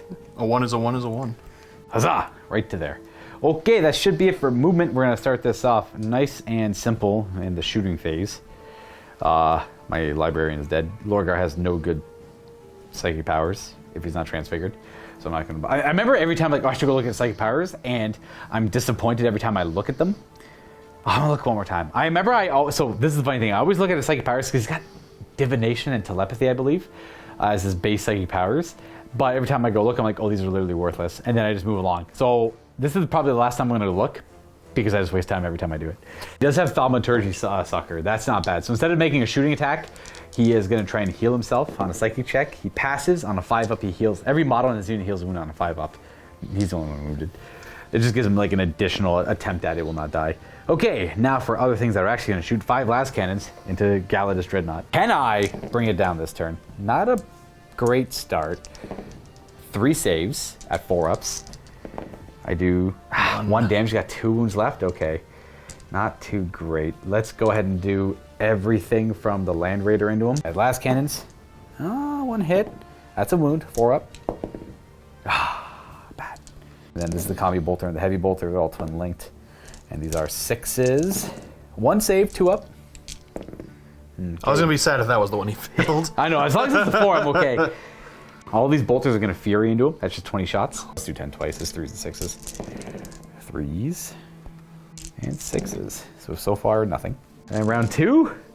And 1. 1 save. 2-up. Not a force. Force for days. This squad didn't run, so they're going to fire into him as well. 5, 6, 7, 8 shots because 3 in rapid fire. 9, 10, 11, 12 shots into him. So let's do 6 twice. Because I'm too lazy to get 6 dice, 12 dice. We got 3 hits so far. Let me try that again. We got 8 hits. I don't know why I made it complicated on myself. 6s, nada. 3 Volkite that could see him. 1 can't, so I'll do the 3 Volkite into him. They had plans to go elsewhere, but we're trying out here. Okay. Now we have not a bad roll, actually. Bias to wound him. Oh, couple in there. That's not bad. That's 6. That's enough to make you fail 1 on average. Let's see if we get it, though. 6 saves. Please don't. We got 1 damage. 1 wound left. Not bad, not bad. And then we got the 1 autocannon, all the missiles, and then you got the Conflagrate. Oh, yeah. Thank you. Oh! He's good. Okay. Well, the only thing I really have left are the flamers on them, which I'm not going to do yet. We're going to do the flyer. So only this autocannon can fire down at him, because it's anything on this side. And then the missiles, I'm going to put all 4 missiles into them. And then the bolter are just going to go into the, I guess, the Heteron guard. You're going to shroud instead of return fire. The other autocannon is going to fire at them, I guess, because why not? We'll get that. They're Gravis autocannons. Woo! Start with the Avenger Gatling guns. They're heavy 7, twin linked, hitting on 2s because it's got strafing run 1. These are strength 6, so 3s. These are AP 3. These are great. That'd be like 5 dead Marines, right? This thing's brutal at killing Marines. And 2-ups. No damage. Very nice. I'm going to fire all 4 of the rockets. They're all front mounted into him, so they got the good front arc. I couldn't afford the Hellstrike. I regret everything. I should have 100% just cut points elsewhere for the Hellstrike. I'm such a big dummy. I just didn't expect this thing to show up or be that important. So 2s to hit. These are 1 shot, 1 use. 4s to wound. Nada. No! Oh, it would have been 2 AP2 saves. No, don't roll me 2 dice to make me sad. And then the Gravis autocannon. All right, autocannon, 2s, twin linked. Boom, boom, boom, boom, boom. And 4s to wound, 6s are good. Ah, nice, actually. Okay, so we got 1 rend and 1 2-up save. The big rend. 4-up. Ah, you made a lot of 4-ups. That shield was big. 2-up. There's only 1 2-up. You're good. Oh, okay. And then I got the other ones over there. So 2s to hit them, 2s to wound them. 3 2-up saves on the custodian guards. There's the 2. Sure, and whatever. The dice are always average throughout a game of Warhammer, no matter what, because you roll so many. If you pull them all up to the end, it just matters where they go. So they have to do a morale check at the end here. Let's go ahead and not fire. He could still get that Dreadnought. He'd have to charge. He wouldn't be able to fit, I don't think. Could put shots in him. I'm not gonna. It's not likely. It's a 5 to wound. He's got bad BS. So 1 wound left on Mr. Dreadnought here, eh? Son of a gun, that's really bad. That's so bad. Lorgar's gonna be attacking Valdor this turn anyways. I'd rather just get the Galvor back in there to help out, I think. They have instant death on the 1 unwieldy guy. They're all hatred. That might be a pretty big turn. Yeah. Okay. Yeah, it's fine. It's fine. It's fine. So, Mr. Fire Raptor Gunship, you have shown up and you've done your duty. Let's go ahead with, yeah, that's it. That's it for shooting. We're gonna go into charging. Let's just have this Galvorback squad try and go in there and help out Lorgar as much as we can. And then these guys are probably gonna charge that stupid. Actually, maybe let me see what the range of their shots are. They're probably gonna charge that guy. They're trying to do some damage to him. Put 1 of the hand flamers into him. Screw it. They're weirdly enough better off going against him. Does it wound? No. So they're gonna go ahead and declare a charge into him. They get +2 to the roll, and then you get to react. Yeah. He can hold or Overwatch. How many attacks do they get normally? I might as well do Overwatch here. 1. 1, all right. Is it just regular? Strength 6. Oh, okay, fair. That's a wound. And then I make my save, all right. And then they get +2 to the charge because they have jump packs. Okay, there we go. We got 1 hammer. Oh no, we have to do the Galvorback charging. Oh, yeah. They got to go for the Heteron guard, I guess, not the. This is where it gets real messy because then they're not charging them either, so it's like a weird concept there. Okay, because I don't want to be a disordered charge, so I'm gonna go for the Heteron guard, I suppose, as the main target. Yeah, charging. They get +1. They go 7. They're charging up and around, and then gotta stay an inch away from those guys there. And then that's it for that charge. I think I don't have any other charges. Oh yeah. I got a charge over there into the Sagittarian guard. Do you want to take the Overwatch back and Overwatch over there instead? No, that's fine. 4. You just knock him to the nearest guy. Bloop. I will go on to some fighting. I'm going to start fighting over there first, because why not? And I should have 4 attacks on the charge. I hit you on 3s. And then I wound you on 2s. 5s and 6s are good. Okay, just 2 brutal 2s at AP2. So okay. First one. No. Does not kill a guy. So I kill 1 more brutal 2 save. I kill 1 guy. 1 guy, then you pile in a fight back. Misericordias. You hit me on 4s. Because he can't hit on anything worse than that. 6s. You just need 1 to get through, essentially. No relevant AP on them, really. I see 3. Not bad. Dramatic effect. Boom. Boom, boom.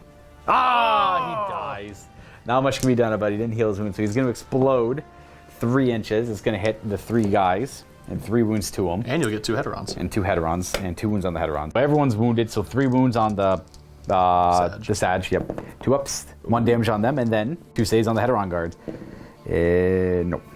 Technically, his explosion, I think, is a little bit bigger, but I don't really care to resolve that. It's okay. It won't do much. But he goes down. There we go. Okay. They're consolidating. And then we have to do this combat here. I do have an impact hit. 6 to wound. Oh, no. 2 up. No! No freaking way I killed him with this stupid... I'm not even happy about it, dude. Alright, he blows up D6 inches. You can take out a few of them with 2. That'll be the 2 guys there. Probably... It hits the flyer, maybe. It can roll to see if it hurts the flyer. No, okay, it can't. It doesn't hurt it. Now, my 2 guys are wounded on 2s. Okay, 1 guy's wounded, and then we're okay. But I get the Dark Favor on Lorgar's unit. Boom. Those are horribly inglorious ways for Dreadnoughts to die. They get to consolidate. I don't even know, dude. They're gonna bring it back a little bit, even. They're gonna throw it back. Yeah, let's go over here. Keep it kind of safe-ish. He was just hanging on by a thread, and one good body check on the legs took him out. All right, so we got this dumb nonsense going on over here. Okay. Lorgar? Now I get to issue a challenge, and Constantine Valdor is. I wonder. Yeah, there's no point issuing a challenge because one of the Custodian Guard squads can accept it. But all of Lorgar's attacks have to go into Valdor anyways, so I'm not going to bother issuing a challenge because I want to attack Valdor to try and do some damage to him, or at least get through him here, so I can pile in and get more attacks going, and all that fun stuff. And then, would you like to issue any challenges? No. No, I don't know if there's any big brain moves here or anything like that. So Lorgar and Valdor go first, but Lorgar has weapon skill 8 now. Ooh, so I hit on 3s into your. I said Valdor on his own actually. If I could have gotten Lorgar in a one-on-one, I would have issued a challenge because then I would have gotten more weapon skill and initiative, and I actually would have struck first. In a lot of ways too, yeah. There's just too many ways to finagle with Chosen Warriors in this nonsense here. We have like 4 different combats going on here in a weird way because I think these guys, who do they charge the Gal Vorback, so they're fighting the Gal Vorback, they're fighting the command squad on Lorgar. Lorgar's fighting Valdor and them now. Yeah. And then we have the Gal Vorback over there fighting the Heteron Guard. It's like wildly complicated. So let's do Valdor. I'll do Lorgar first. I guess my turn. I'll just get my stuff out of the way. 6 attacks on 3s now with Mastercrafted. It does help. 2s to wound. Oh no! He could die. 3 saves on 3-ups. He takes nada. Okay, we get to fight back, and his attacks have to go into what's his name? Lorgar as well. So you hit me on 4s. You get 1 lightning blow. 1 potential extra hit there.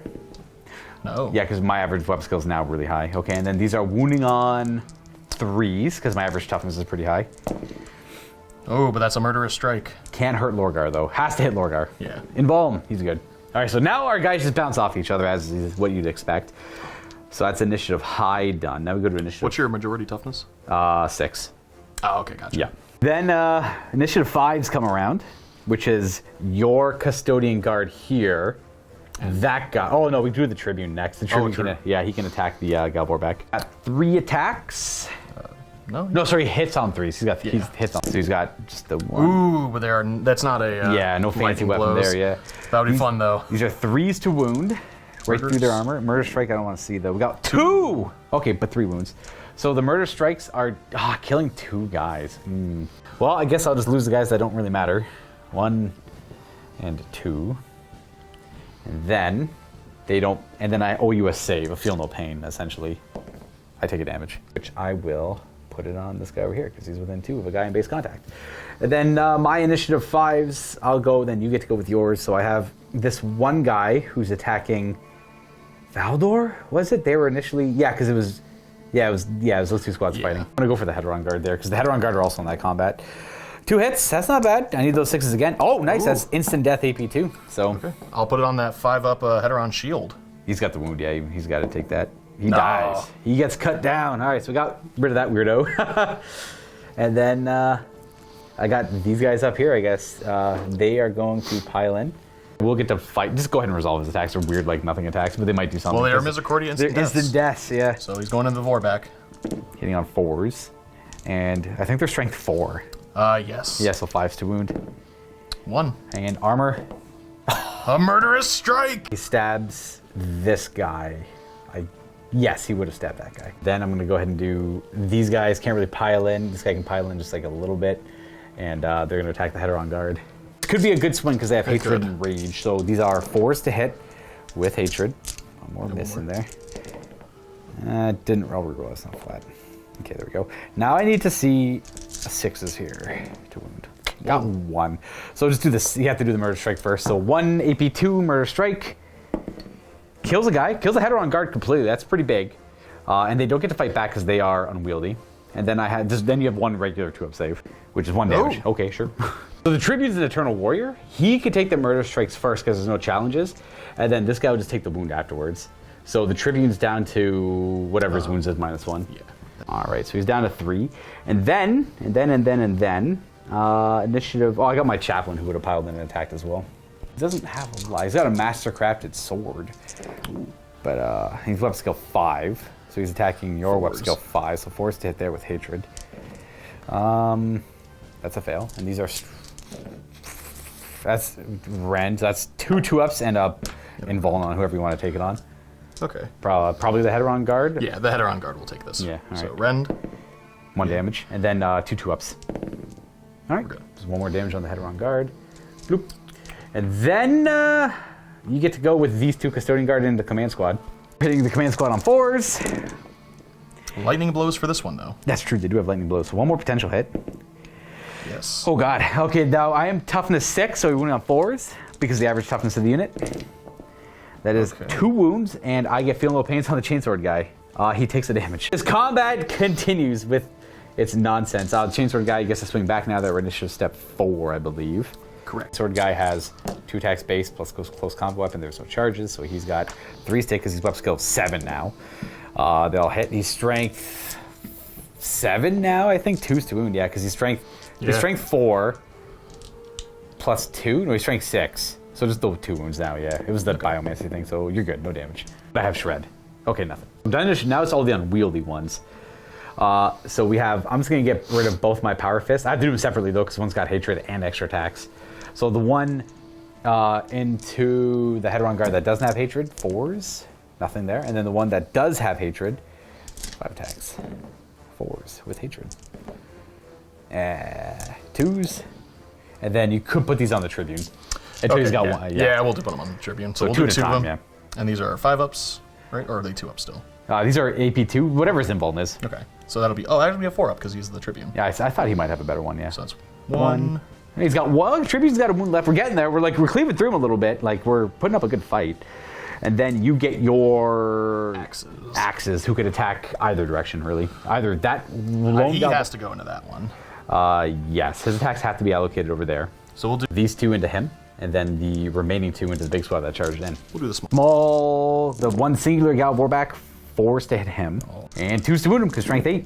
If I do get my feel no pains, 5 of them. Oh god, I'm probably not gonna make that. I got 3 wounds, and he's got a wound left. Okay, sure. Boom. And then we have these 2 attacking the fresh squad, and they can attack through the Tribune. And 2s. Same idea. I got my feel no pains. 6 feel no pains of 5 up. So that's gonna be kills the 1 guy, and then it kills the other guy, and it puts a wound on the power fist. Allocating the wounds to this guy here, yeah. So kills this guy. Kills this guy. Jeez, they did not trade upward well there. And I got 1 more wound to allocate. I mean, but you put a lot on the Tribune, though. I did. The Tribune's down to 1. I got the power fist still alive. That guy's too far away to allocate wounds to. Yeah. So he's down to 2 wounds left. Well, at least it's cleaning up. The dust has to settle literally at some point. Right. Take them out of there. Okay. And then I lose combat by a bunch. So Command Squad Fearless, Gal Vorback with a single wound, Stubborn 10. Good. And then the Gal Vorback that's charged in, Stubborn 10. They're good. All right. And then all of your guys are in base contact in a way, shape, or form. This guy can't really pile anyways. He would start going up to try and get to that Gal Vorback, I guess. So he'll end up over, but he won't pull himself out of combat. So he's going to stay around there. And then my guy will bring himself into combat. And then that is kind of it. All right. Now for the It Will Not Dies. Lorgar, 4-up. He gets wound back. Nice. He's up to 5. And then that is it, I believe. Yep, because of Dread. Okay, end of my turn. I got to pick a new unit to get Dark Favor for killing. It's a good question. The Tribune is a tempting pick. He's got a single wound, but so is Valdor because he's got. He'll fail his invulns at some point, I think. I think. One of these. Yeah, so I guess I'll go with Valdor would be my next target. Because I already got Lorgar where I wanted, so any more Dark Favors kind of...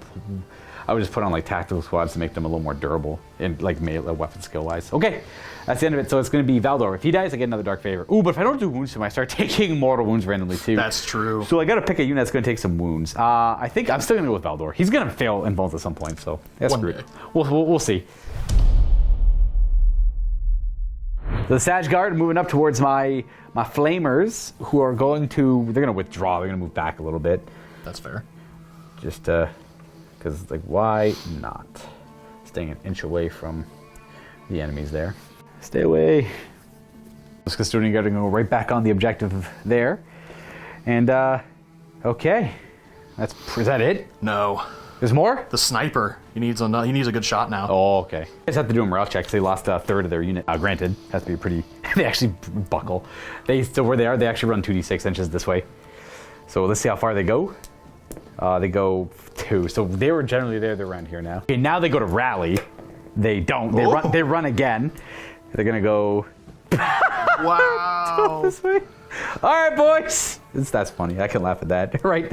One more fail. Ooh, they might not make it to the objective at the end of the game because when they rally, they only move a little bit. Now, granted, you're still 2 more movement phases after this, so they might just run off the board. That's hilarious. Assassin's going to move up a level to get good shots again. Now, he is a heavy weapon, so he does have to snapfire. So he does not ignore that. He only ignores special rules that would alter his hits. And snapfiring is not a special rule. This is exhausting. This is a massive grind. Holy crap, dude. Okay. That's it for movement. On to shooting. I'm not going to return fire. I got to save return fire for, like, literally the guys that probably want to shoot their guns. Mostly the last cannons. I don't want the last cannons getting shot or the full kite getting shot. They're going to use their fancy once per game rounds. Strength 5, AP2 gets hot, instant or something. Instant death, yeah. All right, well, shoot them up. I'm still not going to react. The Iconoclasts have done their job. They did their hit and run, their Hammer of Wrath. Oh, they're all good. 3's to wound. You kill 2 of them. All right, let's lose you. No, you're in a good spot, weirdly enough. Let's lose you and you, I suppose. There we go. Fire at the last cannons with the Vindicare Assassin, single shot on a 6. No. That would have been a regular shot miss. That's a good thing you moved. All right. We're going to shoot the Ashen Circle with the Guard. Yeah, the Guardian Heteron Spears and Axes. Nice. Deuce! Stop shooting my guys. They're not going to react. No way, shape, or form. Are you sure? Yeah. That's the last one. Is the last thing? Oh, yeah. I'll Shroud. No, I'll return fire. Screw you. No, they'll Shroud. They'll return fire. Okay, return fire. Yeah, they're all within 8. Okay. That's going to be 2. 2? 2 ups on the bit. Oh, wait. Guy. Sorry. But they're Shred. Oh, Shred. That was 3 I had right there? Sure, yeah, go ahead. I think it was 3. Okay. So that will give me 2 more. 2 more? I kill my leader. No. All right, and then we have... Oh, wait, did you make your armor saves? No, they were he failed one of them. Oh, okay. These are the amount of shots I get back. Strength 4, 5's to wound. There are 3 wounds, 2 ups. Oh, ooh, got a wound on. Got a wound. They're pinning. Ooh. So it could be kind of interesting here. We do get Valdor's leadership. Yeah. We can see him. You're good. And I have to do a morale check. That's the end, so they have to do a leadership check. They are holding. Heteron Guard are going into the Ashen Circle. All right. I'm gonna react, and we'll see what you roll. +2. They should definitely make it. So I am just gonna Overwatch again, just to try and do the damage, because they're gonna kill him anyway. So it's 4 shots, 1 wound, 2 up. You're good. They're all charging in there. And then the Sagittarium are also going to charge the Ashen Circle. All right, we'll roll it up. You better believe they're in. Welcome to the fight. Oops. Where would you... I think the base for that one is okay. Yeah, it's all good. Yeah. Where would you like to start the fighting? Well, I think we kind of have to start it with Valdor. Ooh. He's the big bad. You want to do that? That's the Valdor fight into Lorgar fight, which is into the Custodian Guard. I was thinking about actually issuing a challenge, but I can only kill 1 guard at a time, so there's no point in challenging. Any challenges you want to issue in that fight? So that means we resolve Valdor fighting Lorgar, and then Lorgar's command squad fight. So we're resolving these 4 models right now. Yes. Okay, gotcha. Valdor first on 4s.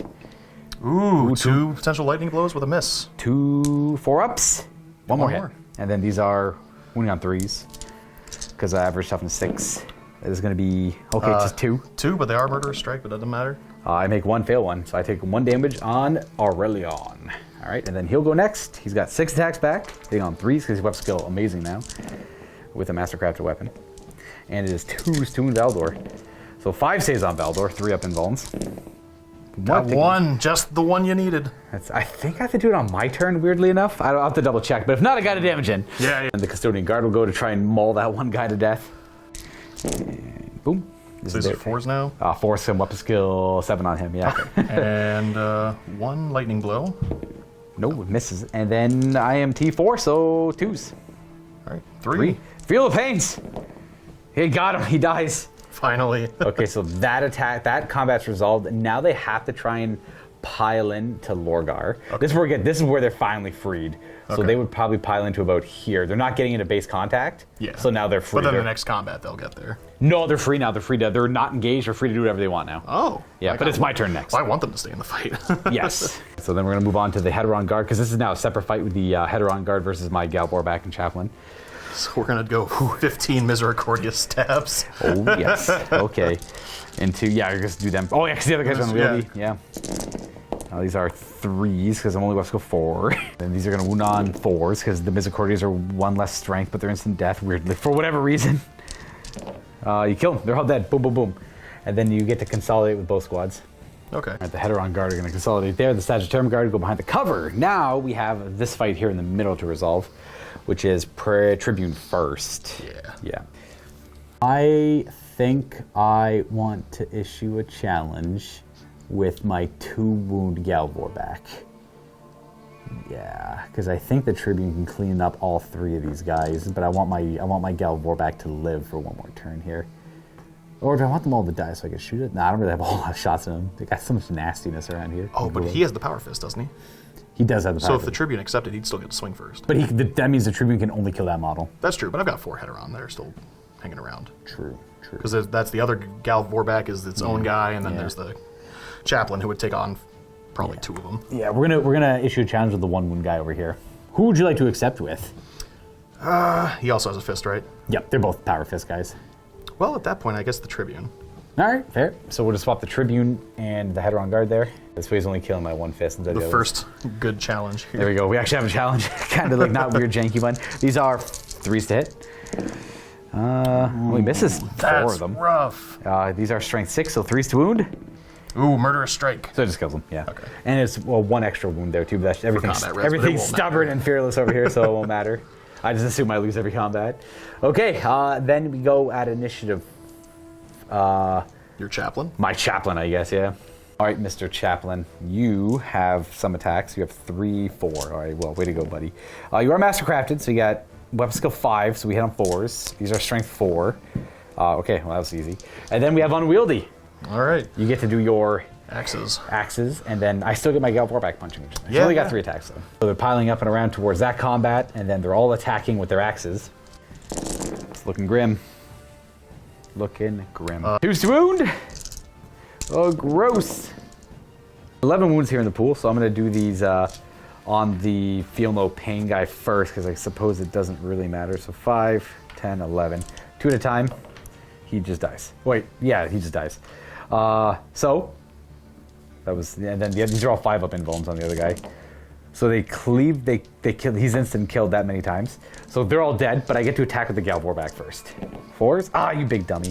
2 to wound. Oh no! God dang it! Because with the Tribune accepting that challenge, if I could have killed 3 Heteron Guard with him right there. Oh no, that would have been schnasty. Ah, gross. Okay, well that's the dice. There isn't a bad way here, but he's still really beefy on his own. But the problem is the rest of my army is exposed. So I think Lorgar could tangle with all this on his own. Well, he hit me on 4s. He'd probably win eventually. It's all about that attrition. Yeah, it's just the Custodians are so hard to beat in melee.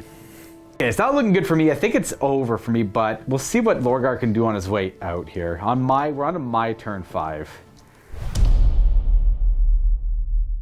I think I'm gonna lose on the attrition. Probably. Are they line? The Sagittarium are not line, I don't believe. So we have no line left over here other than the Custodian Guard here. The Custodian Guard, yeah, they're the only lines left, and then the 2 back here. So I can maybe win on Warlord kill, because he's Primarch, and that's 2 victory points, and I'll lose attrition. Because I don't think any of us are gonna. Oh no, you're gonna win on kill points. You're crushing me on kill points. It might be a tie game. No, you're gonna crush me on kill points. We'll see. We'll play it out. We'll figure it out. Okay. Turn 5, ward bearers. I want to kind of scoot my things around. So let's try and do a difficult terrain on this guy. He's okay to bam, and then drive up that way.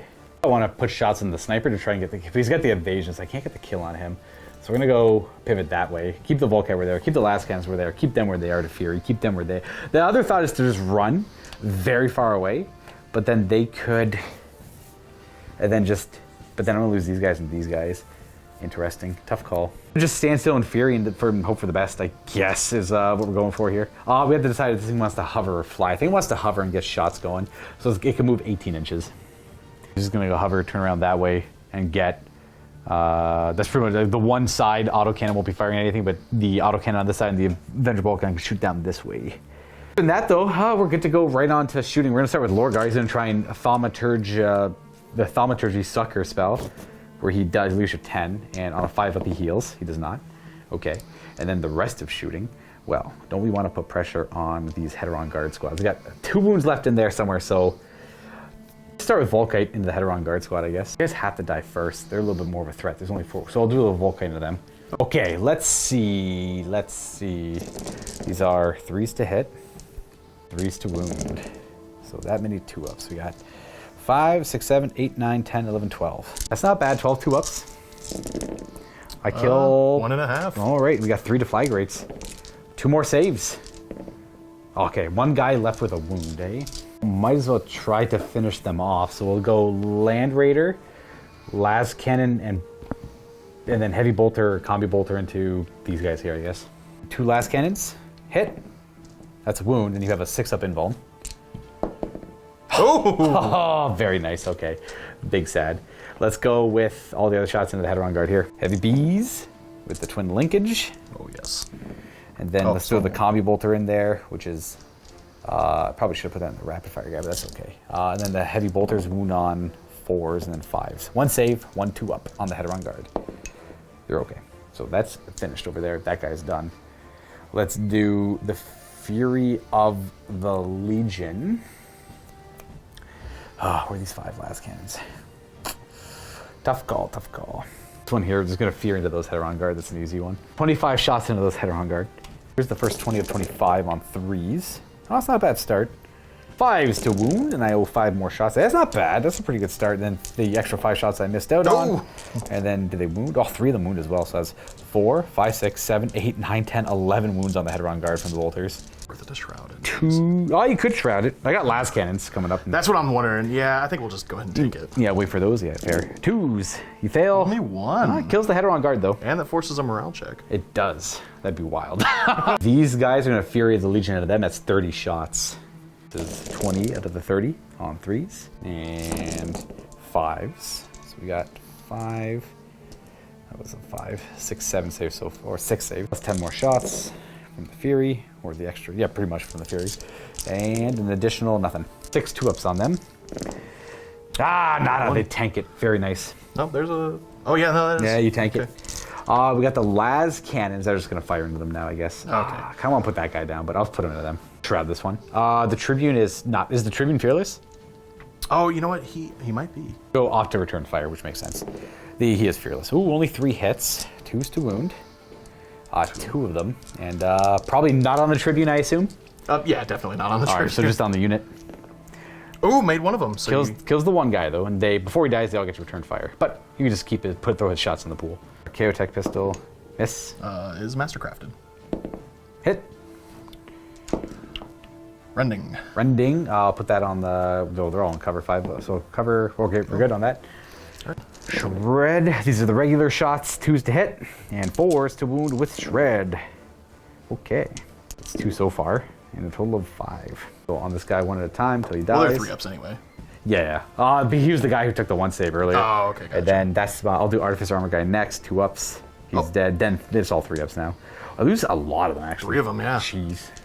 All right, so that is the end of shooting, which means you owe me a morale check on this guy and the Heteron Guard. Yes. The single guy. The single man. He is sticking around the Heteron Guard. No, that was my hopes and my dreams. I got no charging to do. Oh, I gotta shoot this guy actually. Oh yeah, definitely. So he was gonna put some shots into them. He was gonna do the bolters into them to try and get them to fail a morale check.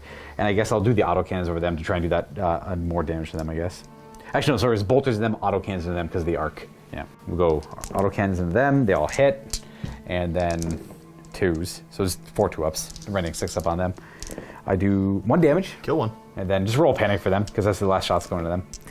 They're good. 9, they're good, yeah. And then we have the 7 shots into those guys. And then 2s take a strafing run. I'm not shooting at twin linked. These are strength 6, so 3s doing the Heteron guard. 6 2-up saves. 2s! 1 wound. 1 wound. Probably not on the regular dude there, or the Tribune, so 2 wounds on a regular guy. Wow, there we go. Boom. So we're getting them down kind of low. But I have 2 pretty full and healthy squads of Heteron Guard in my face. So it's probably game over here. We'll see what Lorgar can do as we go into this fight here. Let's see if I can't clock him right here. We hit him on 3s, Mastercrafted, and 2s to wound him. 3 fails. 3 saves, 3 3-ups. He dies. Oh! We kill him. We get Warlord kill. That's kind of a big deal, but... But let me get it back on you. You do strike back, that's correct. And... 2 lightning blows. That's true. Oh, 6 hits. These are 3s to wound. And you get me 4 times. I have my invulns, which I'll make 2 fail to. So I got 2 wounds left on Lorgar. Get the Warlord kill there, but unfortunately, I am down heavily on units. I've lost for the kill count point of it, because I haven't really killed. I've killed like 3 of your units, technically. At best. Yeah, no, well... Move Lorgar back here with a consolidate. Can't join the unit, but he's going to go back there. Kind of hide out. And then he's going to slink away after and lick his wounds. He does not recover one, for it will not die either. Okay. That's my turn. We're on to your turn 5. We're going to try and rally. Let me just show them over here. Okay, you got a 5. You're good. You pass. So they rally. They move their initiative. They're going over there. They can run and get on the objective on turn 6 still. And we got a couple of, not a lot left, but enough to whoop my butt with. They're going to run away, that Custodian Guard. He's going to try and get towards an objective. He's going to move 11 right up towards that middle one. I'm going to try and get that on turn 6. The Tribune and his Heteron Guard squad are going to go for Lorgar.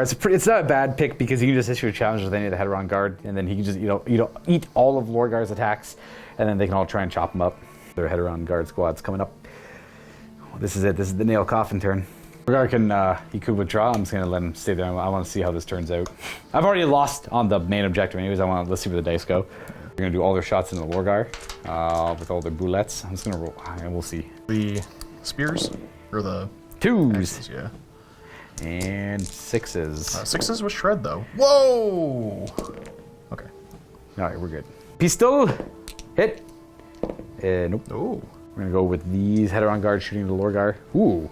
I don't know. Screw it. Lorgar's going to return fire on that shot. No, okay. Yeah, because he can try and pop the Tribune with his attack. Hit. I don't know what this pistol does. It's like a weird grav pistol. You're supposed to roll a strength check or something, but we'll count my 1 as the success, your roll. So you're good. You pass your strength check. Okay. And then what is then some? The 3 Heterons are going to also try and pick off a wound. That's fair. That's reasonable. 1 miss. I can always try like to shoot and then try and heal myself with a thaumaturgy power too, but I'd rather try and kill the Tribune. Shred. Eat 6s, right? 6s. We got 1. 2. And the Sag Guard is going to shoot into my tacticals. Boop, boop, boop, boop, boop. 1 miss. 1 miss, and these are 3s to wound. And I have a variety of 3-up saves to make here. 5 of them. You kill 1. I guess I'll just lose you. The closest. Why not? He just gets gunned down. I do owe you. No, that was a reaction. I lost those guys. That's right. That's why I didn't roll morale. Okay. Last up is the Vindicare. Yes, in the Lorgar. He's got a headshot on him. He won't kill him, but he's gonna try. 2 to hit, 3 to wound. Hit. That's it. And wound. Ooh. And armor of the word. That's the damage. Oh no! If I'd been able to chip off the 1, that would have been double points. The assassin kill would have been cool. Right onto charges. The 4-man Heteron going into Lorgar. All right. Well, we're gonna Overwatch with Lorgar and try to do the same thing against the buddy boy there. So go ahead and roll up the charge. Can't really fail it. Yep. +2. You get +2 because of many reasons. I hit. And then do a strength check on the Tribune for me there, I guess. Right. Does 1d6, right? Yeah, you want to roll. Oh, boy, you're good. You pass, yeah. Oh, he tried. That would have been cool. Get him out of the way, then I can fight these guys on a... it wouldn't matter. They'd still beat him up. Boom, boom, boom. Yeah, let's see. They're all good. Boom. Beat me up. No. I'm gonna charge these guys. Well, I didn't shoot them. Yeah. They shot Lordar, so. Oh, true. That's right. Sagittarium are gonna go in though. Overwatch here. I got 2 assault reactions. They make their charge and they can fury because they didn't move on my turn. 3s to hit. 5s to wound. I also owe you 4 more shots because there's only 20. Okay, these guys all hit. Let's see those 5-6 again, boys. We got 6 saves. Can I get them? I killed nobody, and they're in. All right. And then that is all she wrote. I bet you won't issue a challenge over here, coward. Yeah, no. I'm gonna actually, I'll issue a challenge with my 2 wound guard. Oh, sick, dope. Okay. I'll beat into him, right? Yeah, absolutely. Yeah. Okay. You can't attack out of challenges, even though Primarch rule and all that stuff. There ain't no way. That's how it works. If anyone's curious. Stuck in the challenge, Stupid Chosen Warriors. Got me so good. Mastercrafted, and then we wound on 2s, instant death. Oh my gosh. Lorgar, no. I just remembered that Lorgar is brutal 2 on all his attacks. Would have killed Valdor so much earlier. You know what? That's not necessarily true. I've been whiffing pretty much all my attacks and 3-up invuln saves. He actually could have been fine on all those. But you owe me brutal 2 invulns. Oh, nice. Look, didn't even matter. All right, and then roll it up. You take out Lorgar. He's going to go down now. Because damage can't spill out of a chance, but it sure can spill in. Mr. Tribune going for the... 7 attacks this time for the charge. Charging, that's true. And 4s to hit. Because I got real high weapon skill on Lorgar right now. And he's actually weapon skill like 9 if I wanted him to be. 6. All right, so 4s with 6s for whatever. Got a wound. I'm okay. And we got the 3 axes going into him. Couldn't even kill the 1. Man, 2 6s, really? Give me a break. And bam. That's a damn good roll. Oh, that's a 3. That's all hits except for like a handful. And then these are 2s to wound. Yep, strength 8. And boom, Luka goes down. Womp, womp, womp. And that is game. Because we got both Warlord kill. You're going to be on... I could probably shoot you off that objective over there. You're going to get that one. Yeah. You can kill me off this one, so... Because I've at least held on to this one, and there's no way you can get to that one. Yeah. So you're going to win in every regard. We don't even have to do the points. Got the Warlord kills each. You get the kill points for sure over me. I killed 4 units, but you killed about 8 or 9. Because I got a lot of MSU in this list. And then... you got the Warlord kills well, and then you got the objectives, which might give 0, but they might give some victory points too. Right. So I'll tap it out there, and we'll jump into a post game. And in the MiniWarGaming Vault, you better believe we have more Heresy. This battle report in particular will be between Luka and Jared. It will be 3,000 points of the Salamanders going up against the Alpha Legion. This will be available to our YouTube and Vault members. And if you aren't currently a member, but you want to check out this battle report, all you have to do is click on the link down below in the description, and you can sign up for a 7-day free trial to watch this battle report and binge the rest of our Heresy content in the Vault if you so choose, amongst all the other war games that we cover and that we have in the Vault. Thanks again for watching. Enjoy the post game, and I will catch you next time very soon. All right, so I forgot about the brutal for Lorgar. I checked the clips. Wouldn't really matter too much. We rolled a little bit off camera. Would have been like, I would have done about, he would have had 1 more wound left on that turn. I killed him anyways. Ish. Yeah. So it would have been about the same kind of pacing. So it wouldn't have actually changed much, but that's all hypothetical rolling. Lorgar going down there. What was the big... Where did it go wrong for the word bears? Because, like, the dice weren't too bad. No, it was, I think the big turnaround was you had that combat with Valdor surrounded, but then 2 squads making it the melee charges? on like 11s and 10s. That's probably what it was. I think that's what was massive. I think that was, and like I had a lot of big moments too. So I had like, yeah. I had the Hammer of Wrath kill over there. I had the Misericordia kill over there. You had the Misericordia. That's where it all went. Honestly, that's where it went downhill for me, right off the rip, where the stupid Marigal couldn't connect 1 more damage on your Dreadnought. Then he took 5 damage in return, because that Marigal could have been tearing up the back of this whole time. Yeah. If he hadn't been tied up all that time, yeah. It's not like it wasn't even rolling bad. You were just making good saves, so that's good too. Like you can't get mad. That's just the dice. Marigal, awesome Dreadnought, but he's only got 3 attacks is the downside there, and only brutal too. But he's got that instant death, so he's like weirdly good at killing Dreadnoughts if you roll well. Even better than other Dreadnoughts. Killing other Dreadnoughts. Even rolling like 1-5 on his hits can be devastating for other Dreadnoughts. Oh yeah. But the 2 Heteron guard squads, effectively, you just like walked up the board and just like walked all over me when she got in my deployment zone. And I had the really nasty Lorgar Death Star. Dude, now granted, my list was technically illegal because this puts it over the point limit there. But what I would do going forward, because I don't think I actually need the Land Raider at all. The way the retinue works with the Dark Favor and all that stuff, I would just have Lorgar with a full command squad and then a Psyker in their unit. Anytime they get shot at, I just use my shooting reaction and give them extra durability for that phase, that whole turn. They can go to toughness 5 with a feel no pain, makes them really durable. Or Lorgar can do a lot of the shots, and he can use Thaumaturgy to heal himself. It's a really nasty command squad. And Dark Favor on them is really cool. Yeah, I don't see a point in making him corrupted and going with Galvorback when he can go with a command squad where they're just almost just as good. I just got to pick, like, I have like certain limitations on my weapons. A lot of power swords, only a couple power fists. I'd love to have more power fists on them. That'd be amazing. I think dropping the Land Raider would get them. I don't have any more models is the problem. Like, I don't have like... Let's get more models. I could. The collection's already big enough. I like to work with what I got, I suppose, but I could always get a more power fist. But I think that's what I would do going forward. So I could drop the Land Raider, then I open up a lot more points for other things here, and that would be probably more Ashen Circle. I like Ashen Circle quite a bit. They're a pretty good utility unit, and they're good at harassing kind of weak, like little like tactical squads, because a lot of AP3. Fire Raptor didn't really get a good showing because he showed up. I should have had the Hellstrike missiles on him. 20 more points. I have 20 points off the top of my head. I could have taken away the 10 points on the Warp Fire Plasma. They could have had regular Plasma. Then I could have had no Artificer armor on like the heavy weapon teams. I would have had the Hellfires. But that is A-okay. I'll keep that in mind for next time. Like, that guy is 300 points. He is more expensive than a Land Raider. And not really reliable because of the reserve thing. So realistically, I'd probably drop him too and have more points elsewhere. Another Contemptor, more Dreadnoughts on the table. Overall, tougher list for the Word Bearers here. Because I think the Word Bearers under... The problem is, I think they're one of the stronger legions, only with Lorgar on the list. Otherwise, they're kind of iffy, because their legion trait's not the best. They're Stubborn 6. Yeah, I mean, it helps them stick around a little bit to those high volume AP shots, but how often are you going to run into those? I was trying to think of a way to make them without the Primarch, and there's a few ways. There's like a lot of MSU of tacticals just for scoring. And if they get tied up, hopefully you just roll that Stubborn 6, and then you run like as much Galvorback as you can, or Ashen Circle, and that's typically a pretty good build too. Like, their special units are very powerful, much like all the legions realistically. But that's kind of where you got to focus. They play fine. The Galvorback are really powerful. Give them a couple chaplains, they hit like trucks. The Custodians are a tough matchup when it comes to melee. And I almost pushed through too. A few die rolls went a little bit more in my favor. Realistically, there's not a lot left on the table to deal with. I dealt with the 2 Dreadnoughts. I killed Valdor. I got the Tribune down to 1 wound. And then just a few things changed up a little bit. That's how close the game was. Just a few die rolls went a little different. It was that much. Yeah. Like I said, I compared it to like just 2 equal opponents in Hearthstone Battlegrounds, just that the trade just went a little bit better, the order of operations, the way certain pylons worked, just a little bit better.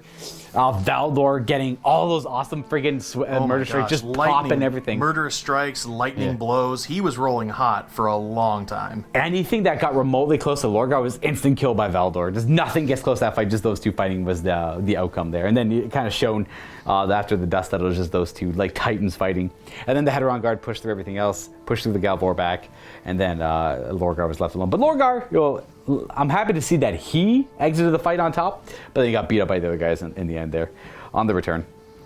Yeah, no, it makes sense. Valdor had to fall back and let his bodyguards take over. Yeah, exactly. I wonder, I guess his pistol has strength 8 for the instant death on T4 things is the idea there. I was curious why it has a strength characteristic if it's got Graviton, but because you don't roll to wound normally. That was cool. I liked it. I liked everything about that game. It was a tough, close one, but damn. I'm just glad to always change up the list a little bit, though. Try and find a new build for it. The fire, I like the look of the Fire Raptor, but I think he's a little too expensive for what he does. I would have to agree, honestly, because especially if you have to sink more points into him to get like those better missiles. 305 with the better missiles. With 300 points base, that was my Tribune. Yeah, before upgrade. So it's like he might not show up till turn 4. Exactly. Meanwhile, a Tribune is actually just running around slapping things. Yeah, exactly. I guess like on the flip side, Valdor and his unit could have waited till turn 4 to show up as well. That would have been a different game as well. Oh, absolutely. That's the thing with the reserves, that they make the game really wonky. And that's the beauty of it too, though, I suppose. That scatter, the one I rolled, I know. that saved your bacon. That got me back in the game. That was beautiful. That was like so my guy didn't show up. Your guy showed up all right there, and it was like a ridiculous amount of Custodians too. And I pretty much lost the game on you showing up on turn 3 or turn 2. But then he rolled the 1. I'm like, thank God we have a battle report, because if that I would have lost hard. Oh no! Even with Valdor or Lorgar and piling out in that turn against that Dreadnought and the other Heteron squad while the over, Sagittarius moves up, Yeah. that would have been too much. It would have been brutal because that all would have charged me. I would have lost. Because they would have all because what did they charge initially? Oh, the Galvorback. That would have wiped the Galvorback, wiped these guys, wiped those guys, and then I would have had just a heavy weapon team. Lorgar would have popped out, and then I would have had just Lorgar and his command squad, the other Galvorback squad, and my Mara Gal, which then the Mara Gal would have followed the same death pattern. Oh yeah. And then that's all I would have had. Then would have been game over. So luckily you rolled the one we had a battle report out of it. Oh yeah. Thank God. And the Gladys Warblade. Looking at that now, it's gotten a glow up. Having instant death. It's always just instant all death? Its weapons. It's strength 8, AP 2, instant death. So That's it good doesn't at even killing matter. dreadnoughts too, yeah. Oh yeah, no, that's a fantastic weapon. So sure, the shield got nerfed a little bit, but the sword is so amazing. And with Yeah. the Nemesis buffs and getting the +1 on the charge, it's an amazing unit. It's actually weird because it's hard to compare anything to the Gravis Power Fist on Dreadnoughts because the Gravis Power Fist is so busted good. Because like that's instant death, so every wound it causes to a Dreadnought is D3 damage, but then a Gravis Power Fist is 3 saves, which is effectively D3, a little bit more damage on average. So it's still pretty good. It's a lot It's got better its own than- trade-offs, but I Yeah. think they both have their utilities. Oh, absolutely, yeah. Especially when like trying to punk characters. The Gravis Power Fist. I'm happy we discovered he had a Gravis Power Fist over there because if we didn't discover that, then I would have been. I'm kind of sad because there was one round of combat where you probably could have done a little bit more damage. But again, a learning game. You haven't had too many opportunities to play with the Custodians in 30K yet. Well, I've played them a lot in the first edition, but The first edition. This was actually the first time fielding them for 2.0. Yeah, well, the because like you're so used to like the Achilles Dreadnought always fighting with his spear, there'd be no reason to fight with his fist. Exactly. Now the fist, you're gonna fight with the fist 90% of the time, and then you- the spear when you fight like a Land Raider. Right. That's kind of it. Because yeah. strength 12 is great. Exo Shock too, so it's like amazing at killing. Every penetrating hit on a 4-up, it takes another one. Yeah. So it's like it'll one-shot Land Raiders, it'll one-shot Spartans, and yet like it'll absolutely destroy a Rhino. Obviously, you're probably not going to see too many other vehicles. You're going to see Land Raiders, Spartans, and Rhinos. That's all you're going to really see in the Heresy because those are the only good vehicles. Other than that, though, he's got his fist to deal with everything else. And that's pretty much it here, folks. I haven't won too many games with Ward Bearers, even though I think the list is pretty strong. I'm not too sure where it's going wrong. Actually, the last game I lost was to Custodes 2, and the circumstances were also kind of wonky on that one. I needed the opponent to roll a 7+ on his charge. He rolled a double 1 and I lost because I needed him to roll a 7+. I couldn't believe it. Like it's like they're cursed. They're a cursed legion right now. They're not quite. It's not like I'm rolling bad or anything. The opponent is just rolling good enough. You know, it's always just good enough. Well, which I don't mind, I guess. At the end of the day, though, you can always blame Erebus. That's true. I haven't run him in a while either. All right, well, thanks for the excellent game, Jared. Dude, that was awesome. Just running me down with Custodes. And I liked the big, messy combat. It got to the point where I was like, I don't want to keep track of this anymore. This is just so unwieldy. It's like, this guy piles in there. That guy piles in there. This guy piles in over there. This squad's technically fighting that squad. This squad's technically fighting that squad. This guy has to allocate attacks over there. This guy can't kill any more than 2 models. It was wild. It luckily cleaned up a little bit more towards the end. The initial charges are always the messiest parts. Yeah, that definitely. And I'll take the blame, because I threw like 3 units in there at once. So. The best part was I tried to keep my librarian safe by lagging him way back here, and then I rolled the 11-inch charge. I hate you, dice. Why did they do that to me? That was so annoying too. It was more like the dice spitting in my face because they know what they did, those jerks. I only wanted a 2-inch charge, so I get an 11. Thank you. All right, guys, that's it for this game. Leave some feedback down below. Let me know what your favorite part of the game was.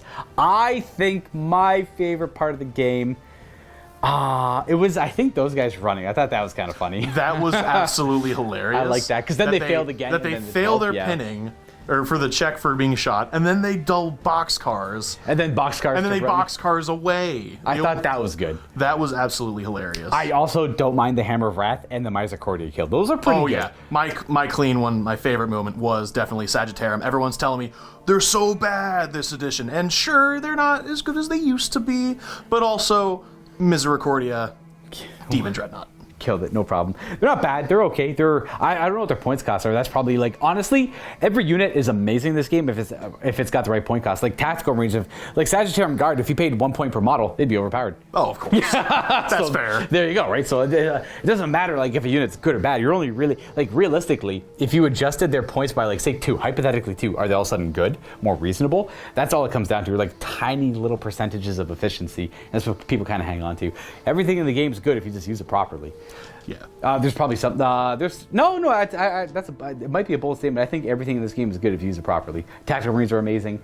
Header on guard. Everyone's saying they're like really expensive, but in the right situation, they can really carry you to the end of the game. That third wound really gets you, and you haven't. If you hadn't been able to get your powers off to get those buffs to your strength, that would have been a bully, because then you're not instant deathing them anymore. Correct, unless it's Lorgar. Yeah. So the fact that you were able to get those buffs from getting those kills for the sacrifice, that was what saved you against the Heterons. But I think anyone else, that would have been a really hard fight to get.